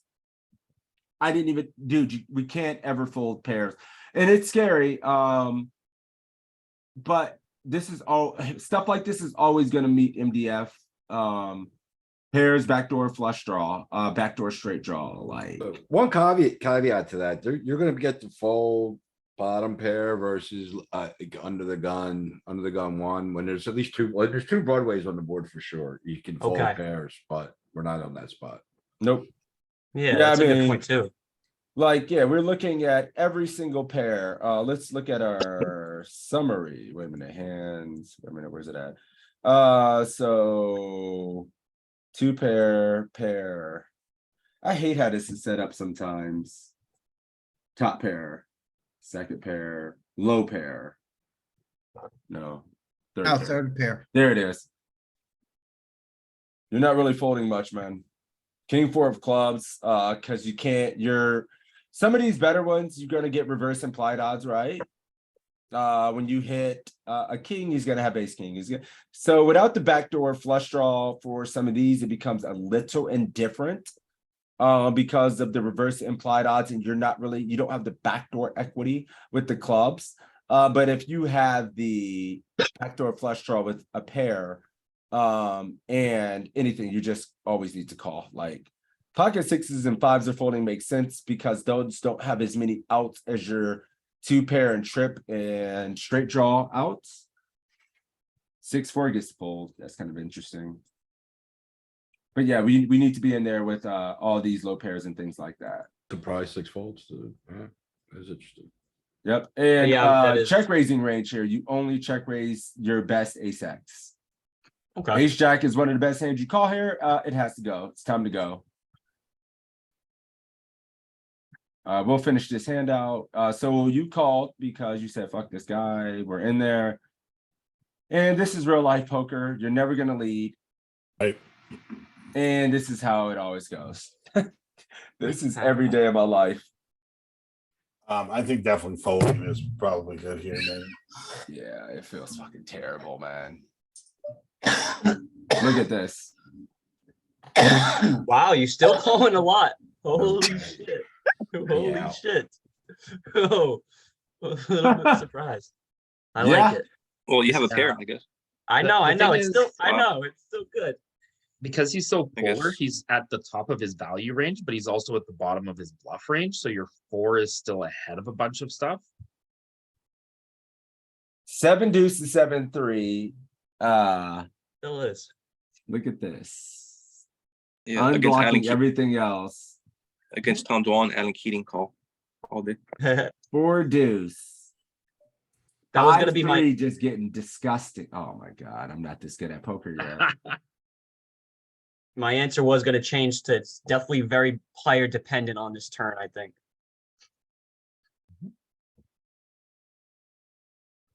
I'm sorry, I'm looking.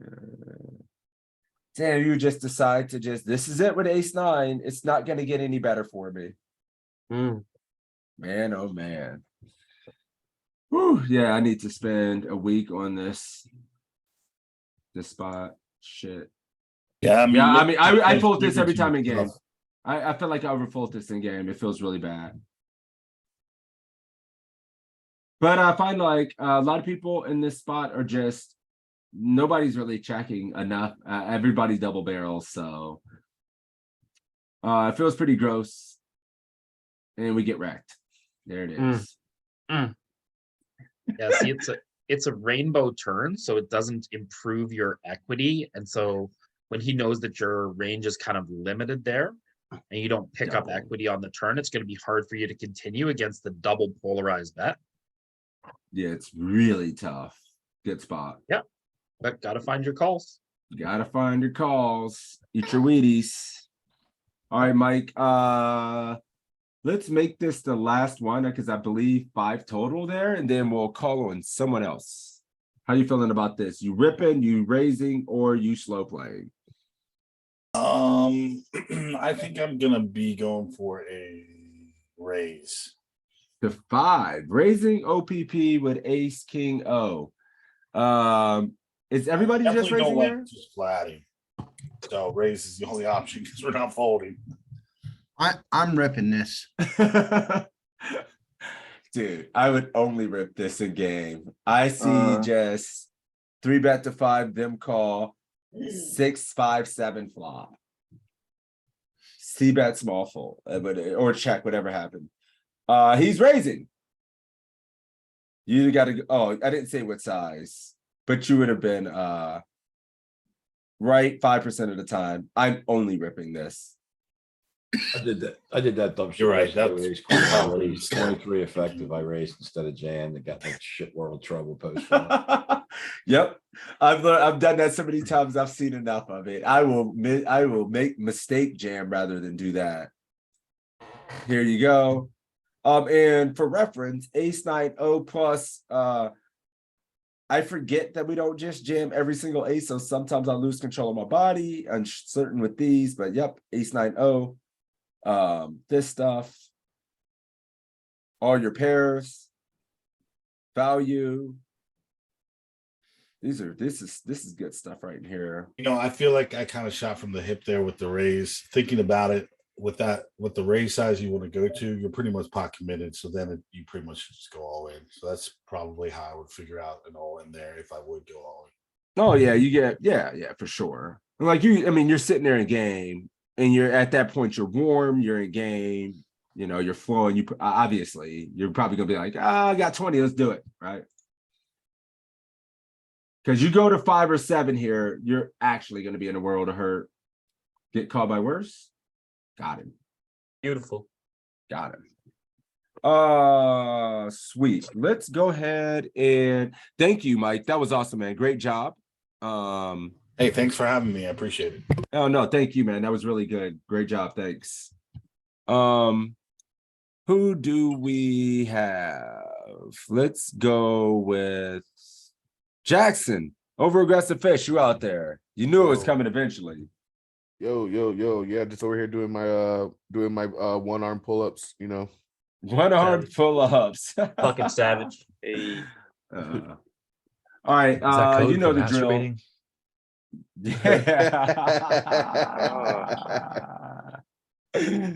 Yeah. I flap. Flatting. This Easy gets flat. posted, so Oh yeah, these are posted. So easy. Watch your mouths. I This used is a child friendly. scientifically correct term. I didn't get nasty.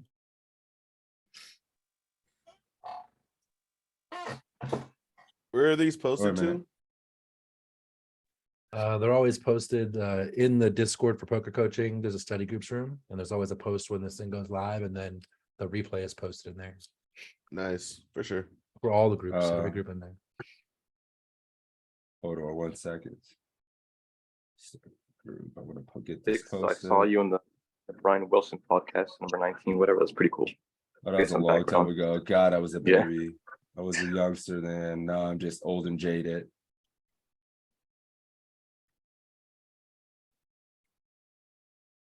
All right, cool. Play this post. My bads. Ooh, a gutty. Check. Any leads here?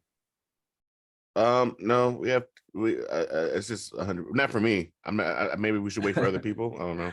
Yeah, nah. I mean, nah. On a pair board because button has 8s in their open range. So like that brings the question of whether or not we can even raise because they do have 8-7 in their open range, provided that we block 8-7, but they probably have 8-6, 8-9 offsuit as well. Especially suited, but we do have more 8s from the big blind nonetheless. So I believe it's gonna mix here with call and raise. Player dependency. I like a raise, especially from exploitive standpoint. In the low stakes, you can definitely get away with a lot of raises, lead turns, lead rivers. So I'm gonna go with a very small raise. Doesn't have the raise I would like, so let's go 3.95. Mixing all the sizes. Yeah, very good points. You can't fold a gut shot. I think mixing raise is going to be good, and it could certainly be opponent dependent. I think your site regs are going to be stickier than your unknowns, and in the land of Iggy or something like that, if you wanted to skew heavy raise, cool. Because I think you probably get overfolds mid stages and late. So this is good. Very good points and astute observations. And you get clicked on. I'm not gonna lie. Actually, I don't even want to tell you guys what I've been doing in this situation. I'll just tell you guys an answer here. I'll just say call. Call. But, You have to call. You got a gut shot to the nut shot. Call's a good study stream answer. Yeah, you can't. I mean, you can't fold. When you're drawing to a straight. Missed that. It did. It was mixing. It was mostly calling. It was like a 60-45 or something like usually that. Usually it's a Then better check raise when you block two of the backdoor flushes. Yes. So you want to have Diamond heart. diamond spade or something like that. Yep. Well, you've called any leads.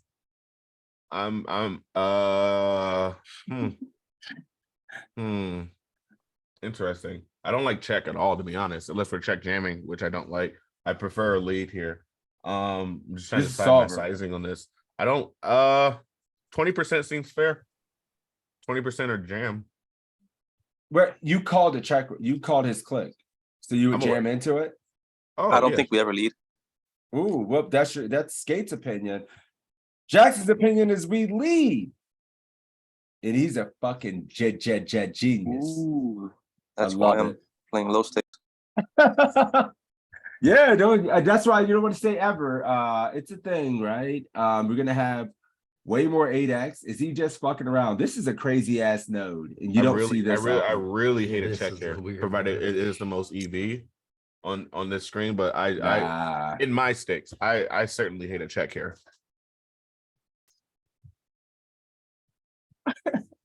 Oh, well, that's good. You make a boat.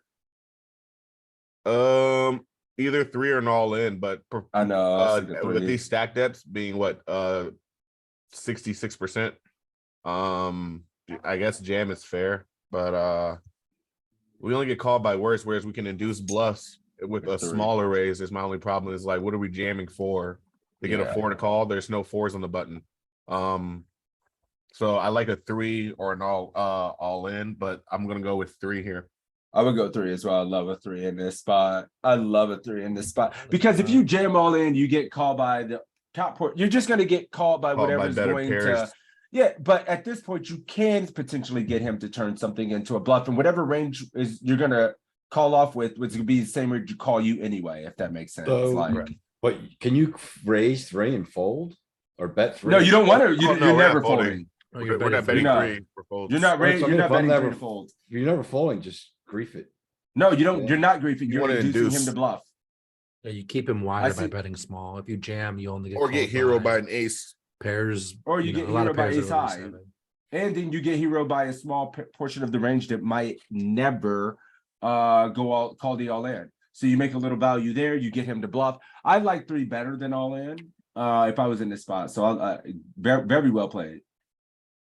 Well, and then we call. You're never folding. Never winning. Yeah. GG, nice hand. I put the king Oh, on. that great To be fair, play. Kev, like jamming was okay there, and I think a lot of people do it. We but actually lost mixed. 0 EV to lose all of our chips. You love these kind of spots of poker to lose 0 EV, but you lost your entire stack though. It's fine. I probably wouldn't even have seen the showdown. I just called and noticed a carcass of a screen. Like, oh, that tournament's dead. Cool. I lost? How? I had ace suited. Like, oh, is it still on me? Hell yeah, okay. you're gonna do 5. Yeah. So Oh, you got okay. 4 5 more. hands. Oh, sure. We just called then. Never fold. Not folding the suited region. We don't really need to investigate the pre-flop here. Is this ship? This is 100% check for me.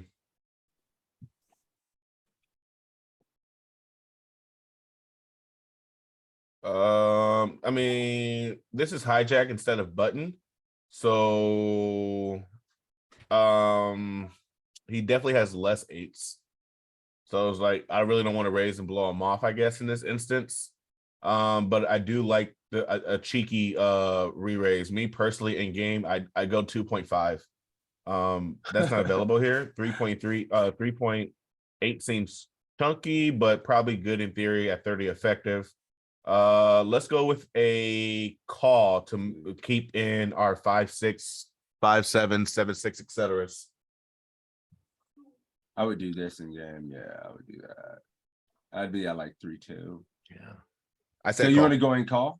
Yeah. I would never ever call. All I mean, right. it's a mandatory because we're still gonna be check raising super wide here. So I'm gonna have some 8s in And you're there. right, his range is condensed. And I a would bit, so never make use him this size. stronger here, right? Yeah. Okay, hands so that are gonna pay so Yeah, I like where you were we're gonna alluding, raise like Toe 5, was 6, saying. 7, 6, 7, 5. Yeah, let's take a look at that. I mean, So it's that's good to like look at that's this. why I was These boards. in my thought process. I was like, we had those, so if we call, we can still have those. The answer is yes. So Always. we're supposed to raise The problem those and is not those call aren't those folding. either. Well, I guess not that they're not folding, but they're gonna not fire. They're gonna get frozen up on a lot of turns and things. Okay. Okay. Oh, okay. Makes Max sense. value them now. Yeah. Do 6-5 prefer, raising more to do you prefer 7-5. the 2.5, 2.8x toe, or do you like the solver 33%? Dude, go a little bit. You go a a little bit smaller, it's wider. fine. I go a little bit larger to get a little bit more fold equity. I mean, Somewhere in there. obviously, it's the game.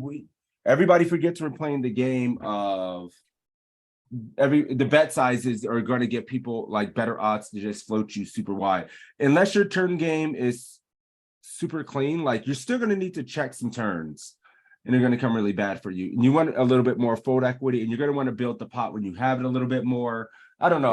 I'm a fan of going. That's why I have 2.8 is the smallest size I really ever use at this stack depth, and I even grief it a little bit. The idea is small, and I need to be small like range. 3-2.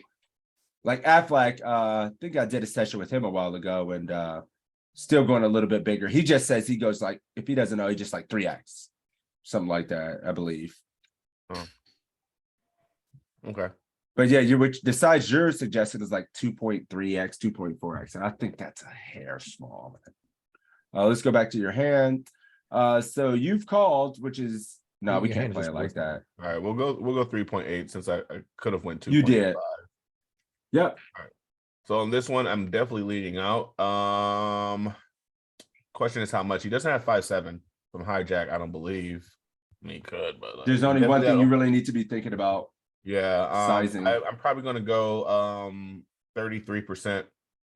Either 33 or 20%. I lean towards the 33. 20% is really good because it looks like you're trying to buy, which can induce a lot of jams from overpairs too. But for this, You think of the example, let's go- SPR to put the money in. That's, I mean, what sets that's you why I up like better the to go 1, 2, 4.4 as 3? well. There's no, you don't think about like this little bit. Don't ever do this shit because you think you think it respects of setting up the correct SPR. Okay. All that other jazz about what you think the bet size is doing. The only accomplishment I'm trying to make is to set up a nice SPR to jam river. Okay. If you bet 265, it's gonna be like awkward as hell on the river from a sizing perspective. Look at it'd be like- 18, and you got like 19, 22 in over your 20. stack or something like that. You have to overbet jam on a pair board, right? And it looks like hell. Now it's beautiful. Like, yeah, I guess it's just jam here always. 100%. There's nothing else to do. There's no slow playing. You just 1, 2, 3. That he's gonna check that back and never turn it into a bluff anyway, and you're gonna get called when you get called. You think ace king jams on turn versus 20% sometimes? Never in a million years. Alright. And you don't set up the right SPR for the river does become an ace, and or I mean they probably still call it off for an over bet, but when they hit exactly ace king at these stakes, but we don't want to be over jamming into a paired board like this too often. Let's just do it the right way. Like if you're trying to find an exploitative angle to get them to call wider, I guess that's what you're trying to think about. I guess here we fold. I fold, I guess. What's the bottom of your offsuit It's all 10x? chip EV. Correct. It's all chip EV.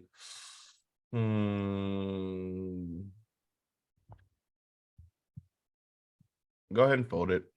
What's the bottom of the offsuit 10x? For me, 6, 7. Offsuit queen X. Offsuit. Oh, Yeah, offsuit. My bad. So 10-6, 10-7, like what is it? 10, 6, 7. 10, 7, I guess. No player profile either.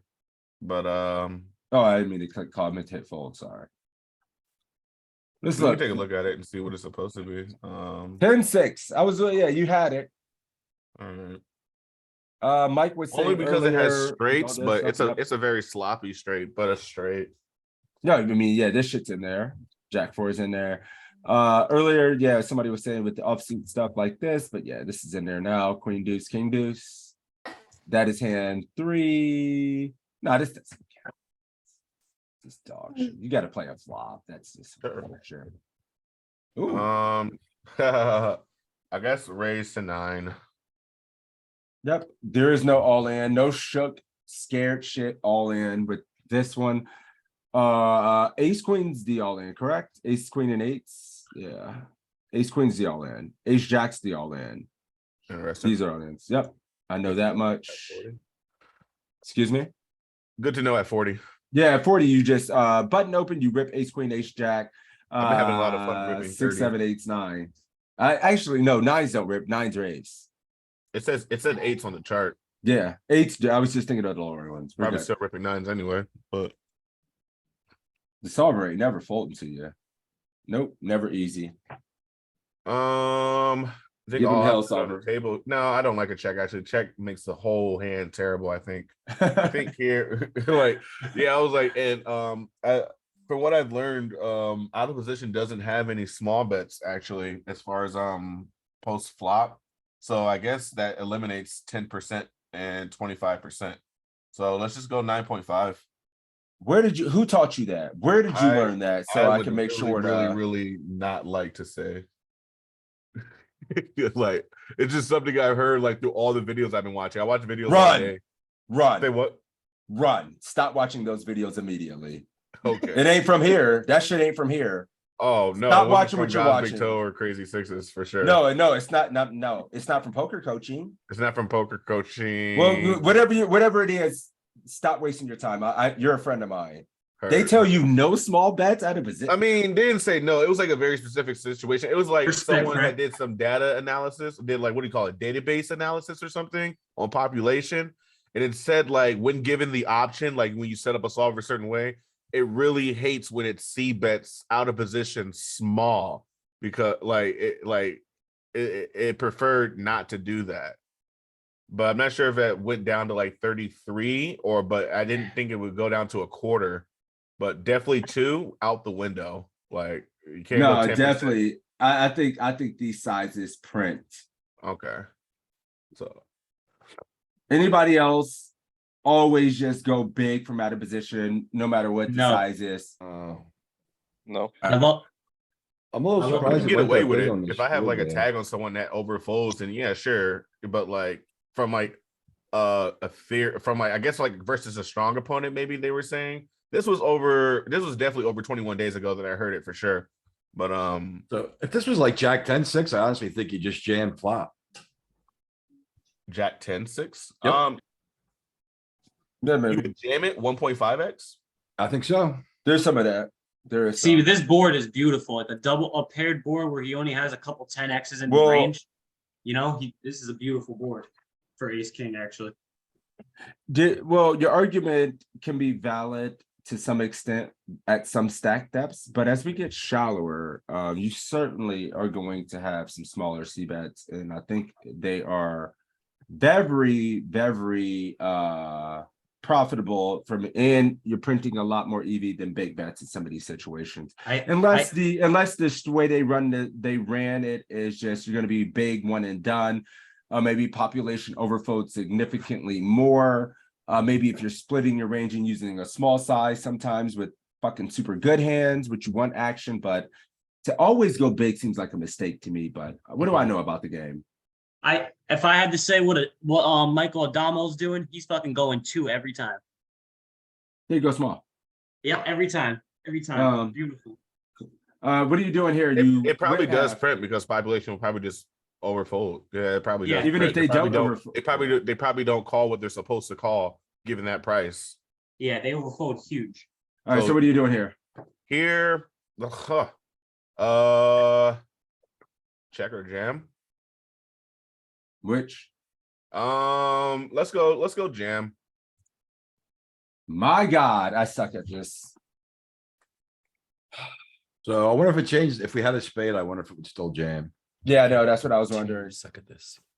Calling with a pair though. Dead. Or the nuts. Stone dead. Or the nuts. Why do I feel like I suck at this spot and I've worked on this? I'm just over here clicking buttons. I have the same hands that come up immediately. And I just give you guys those answers. No. Filter. No, I want to go back to not turn. I want to go back to the flop. There we go. So, you're never, ever really, where am I typing? So what we're looking at here, I filtered for the boards we check the most and the boards we see bet the most frequently, right? Kind of right away. Let me just do it the other way, flops, and then do it this way so you can see. Why does it do it that way? I want to do it the other way. There we go. Yeah. So these are the ace high flops. It starts with trip aces and paired aces on the right. Some of these ace king boards do mix, but then you get to like ace nine, ace mid, just C bet. And then it looks like the predominant size you're going to see here is 10% and small for a lot of these boards. A ton of this betting you're going to do on this is quarter and 2 on these boards, ace 7-7. So Jackson, with your strategy or the way that the videos were incorporated, did they have these situations in there? So ace high pair boards are still going to use a half pot sizing on some of these spots. Like, I just wanted to see from a perspective, like some of these boards I would just never use a big size. And looking at this, I'm probably using a small size too frequently. Like, there is a lot of 50%. And this is 40 bigs. A lot of the boards we check the most. This is good to see. See the jabs? What's that? Jack 10-8. No, yep. Here it is. We looked at this. There it is. Some of the 10 high boards you just rip. You just jam flop. Brad, I'd like to ask you a question. Jam flop. What are you doing with all your lower pocket pairs, like your 3s, your 4s, your 6? I mean, your 7s, your 8s. You doing with all those? Flatting pre. Doing where? Like what? If you had, instead of ace king in this position and you had pocket 3s, are you gonna act the same way? You're gonna bet small, right? No, you're not gonna 3-bet. I flat pocket pre. threes. And yeah, I don't know how you have to pocket 3s in a 3-bet pot that gets to a flop.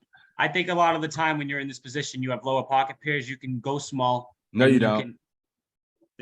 I think I've learned that by watching Jonathan Little, watching how Michael Adamo plays these flops with certain hands like this. No, I think you're thinking 3-bet pot.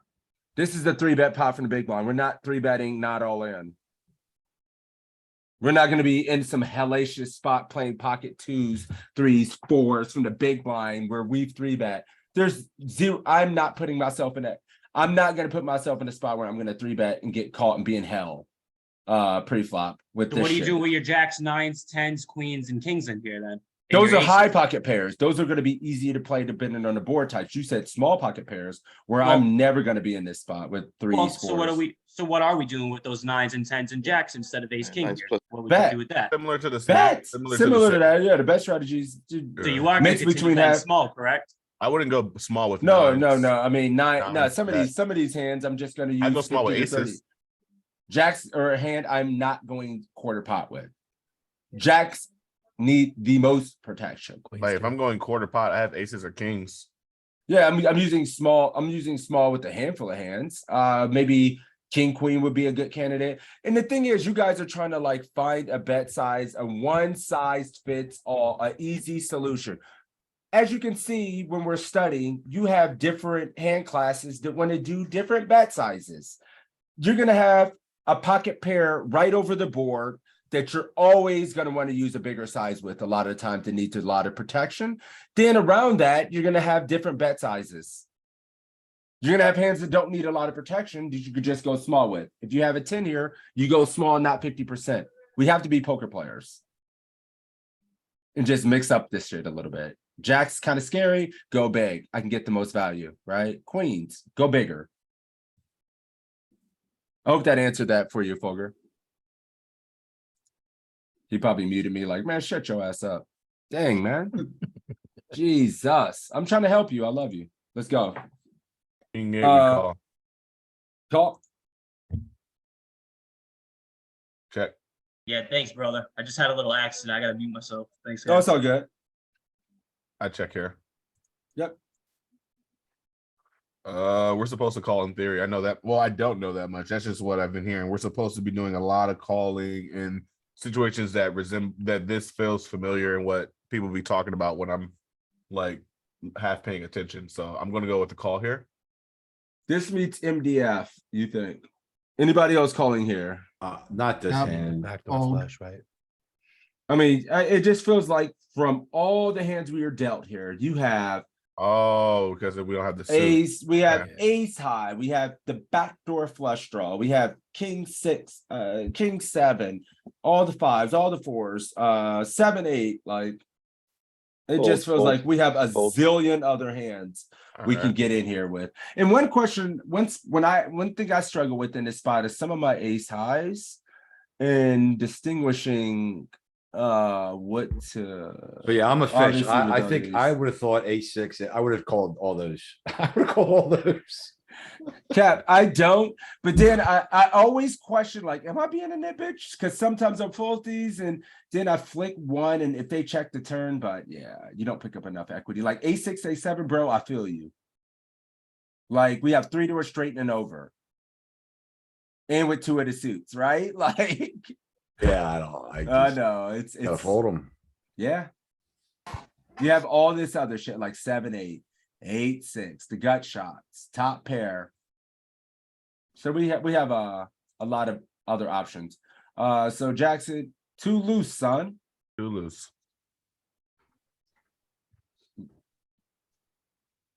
We'd have made it. He would have checked turn. We'd have got him. Ooh, Right. I was fake gonna eagle like call. I think I had other plans for future streets if it let us. Calling here. Wait a minute. King 8, even with the backdoor flush draw, was folding. Fuck, I should have looked at that. I mean, I was gonna plan. I mean, what's up, mama? Wait a minute. I can't pick you up right now. Here we go. Oh. Ay, caramba. Well, yeah, I was gonna like, 8 comes is really good for us. We have 6, 7. Yeah. Good call there. I didn't see that. That's all of them are folding. So you calling this? Yes. Snap. Good call. But you gotta be somewhere at 3, man. Checking against this. This is gonna be nasty. It's only my kids. Don't worry. Chunky. Big. Look at GBT. Like, what would you have done yesterday? I can't I'd have help called up myself. with 4 deuce off. Let you have the bounty. That's exactly what I would have done. I almost got those aces of yours. I almost got them. Yeah, that was hilarious. I was like, how thirsty. He ends up getting the bounty anyway because of my generosity. But He tried to get me off his greed earlier. He was already bounty daddy. I was like, wow, how greedy. All right, focus up. You got a global time bank here. Jeez. I fold here. Or jam, fold or jam. I'm not calling ever. I'm 100% never just calling. And it's like, wait, let me take that back because like, he just goes so chunky. Go give me a fold. Yeah, there's no implied odds. Do we fold? That's what I'm thinking. Like, we're not gonna win. a Hell big no, pot. you're never ever folding here. No. Zero, dude. You're not stop it. I hate You're a open. call. You are not allowed to fold an open-ended. No. You can barely fold a pair. You think you're allowed to fold something that can make a straight? Hardly fold gut shots. You can barely fold a gut gut shot. shot in this Okay. game. Y'all ass ain't allowed to fold much, man. I mean, when like you get to do a lot of folding of garbage. He sized up, so you don't get to raise much. But Let's see. you can't fold. Your fives, some of your fives, these better ones with the reverse implied odds, but the lower ones, 4, 5, 3, 4. What about the offsuit? 7, 4. Oh my God, I would never find that. Kind of like just like the reason behind the fold there is just like when population, when they go bigger on their C bets, when they go above 50 to 66%, when they go over that, it's just extremely heavy on the value. So it's like you can overfold those type of bets. I understand that folding an open ender here and stuff like that. Perhaps that was a little bit too tight, but that was just the reason behind it because like it was such a large bet. It was like you're allowed to just like overfold because like they're not bluffing enough at low stakes. No, I don't know. Like, I see people that see bet pot regularly with everything. Interesting. It sounds like a good game. I mean, not all the players are doing that, but there are some that see bet big with air. Yeah, and if we, I agree. I No, see fuck bit. that, I do too, I see yeah. bit pot with air on trip boards. That's what I'd like to. That's what I got to figure out later. Ooh. Actually, I've been meaning to look into that. Am What I are we doing supposed to here? be doing that? You've Here called. I folded, but here I would check. I guess like, Jam. can't jam. I mean, you can jam actually. You can jam with a 6. I don't know, man. I 6-2. don't know what to do after the big flop bet. If you bet small, I Dude, would donk you jam. actually have no donk jams. What do we do? Are we getting tired? Is this session? Are you guys like? I'm selling setting a ACR on the fade? side, so I'm a little bit distracted. But Small dunk. I think if you're going to do anything, since you called here with such a condensed range, and he is still going to bet some air, maybe you go 20%. 20% makes or check. sense too. But For the turn. dude, I mean, maybe I'm bad at the game. Maybe we do. No, 20% is great. Sixes, I think here. I would only go 20%, like every single time. Yeah, And this is the time to do it. Like the turn 6, you've called with a condensed range. People mix in this big size with hands like King, Queen, King, Jack, blocking what they presume to be the top end of our ace-X, trying to rep those hands, and then they're just fucking out of there. Okay. And you just never get raised even when they have an ace. They always just call, and you get the Look at that. nice cheap easy river. This happens, dude. I do That's a this. turn exploit too. Yeah, lead. It's not even turn. an exploit. It's this is theory. It's not. This ain't an exploit. This is what you do when the board pairs on the turn. Like it's Because they're c-betting. this is theory. You can never fold a 6 Works to a so C good. bet. You never ever fold a 6 to a C bet. Okay. Do a pot C bet? No, you don't fold a Yikes. pair. No, man, you don't get to. Why are we so nitty? Why is everybody so scared? People acting like people don't just bet big. Motherfuckers will bet big for no reason. Blue tags. Me, dude, I mix up my bet sizing, so please God overfold to me when I use a bigger size. I love it. Like, you don't fold a 6 too often. Some of these 6s without a spade. Here, even for pot, this is for pot. To be fair, I might overfold 6 sometimes by Nope. mistake. Yep, this is for pots. Some of these 6s, just fucking jamming versus pot. How disgusting is that? Or raising? But one thing they're not doing is folding. The straight jaw that you wanted to fold for big sizes for full pot, it's just ripping sometimes with the spade. So, let's not all be shook versus big bet. And then when the middling card pairs, in a lot of your work, you're gonna find that you're gonna get to lead second pair. A ton. You defending this? You have one more Yeah, hand at after this. 40, I defend this. Yep. Me too. Oh, here we go. Second pair. I check. 100%. Oh. Now the old third pair on the turn. Do I you check. use it as a bet, or do you think all your are you betting any third pair on this turn? Any of them? You can make an argument for betting just because, like, if he does brick out, you don't let him get to see the river for free, and it's like a suited card and stuff like that, and you can charge his flush draws and stuff like that. But So- even if he has wheelie aces or 6-7s, a lot that calls you anyway, right? But I guess So you can you're define his advocating- range more by betting. If you're betting this, you're not betting river. So you're betting. So what I hear you doing is advocating a bet for protection with third pair. Correct. Okay. What sides would you use if you were going to do that? Well, I think on turns you want to go bigger because you want to make it seem like you miss value on flop. So at least 3.35, 5.5 seems excessive, but at this stack depth, which I hardly find myself at, Nope. Small. Only small. Okay. Only small for your protection. You're not really getting like what we're targeting here to get value. Like you're targeting to get value from like ace highs and some under pair. You're not Okay. going to try to, because when we're going big, we just start condensing the range of hands that call us the shit that beats us in high equity draws, and we're going to be in hell anyway. Okay. Yep. So yeah, just going small. And a lot of the times, like this Probably is stack another check. situation where poker is going to be a game where conceptually you're going to have to figure out, because I imagine you're going to have some bigger bets on this turn as well, with some of your draws in 10x.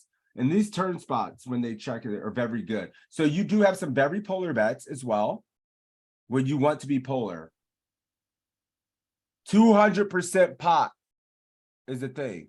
And I think I was talking about this on stream yesterday where somebody said, I have no overbets in my game. Where the situation where if you're having a hard time finding overbetting in poker is when in position checks and caps their range, going into a turn where you both have pretty wide ranges and your range is going to be uncapped, having a lot of stuff. So you're going to get to polarize your strategy here and bet some of your draws, a lot of your 10x, ace four, a lot of this shit. Look how like your backdoor flush draws, ape shit. 200% pot. Queen 10, 200% pot, because you need some goods in there. Ace 10, so you're polar. And then some of these other things just go small for the rest of it, the second pairs and third pairs and everything like that going smaller. So this is our strategy. It's kind of crazy.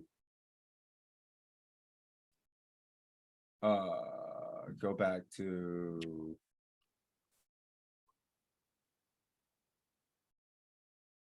we just win.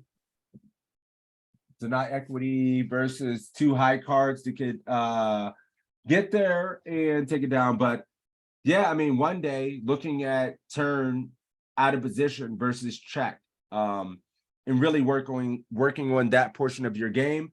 If you are not overbetting enough, my overbet's too small. I don't have 200% pot. I go 125, which is too small.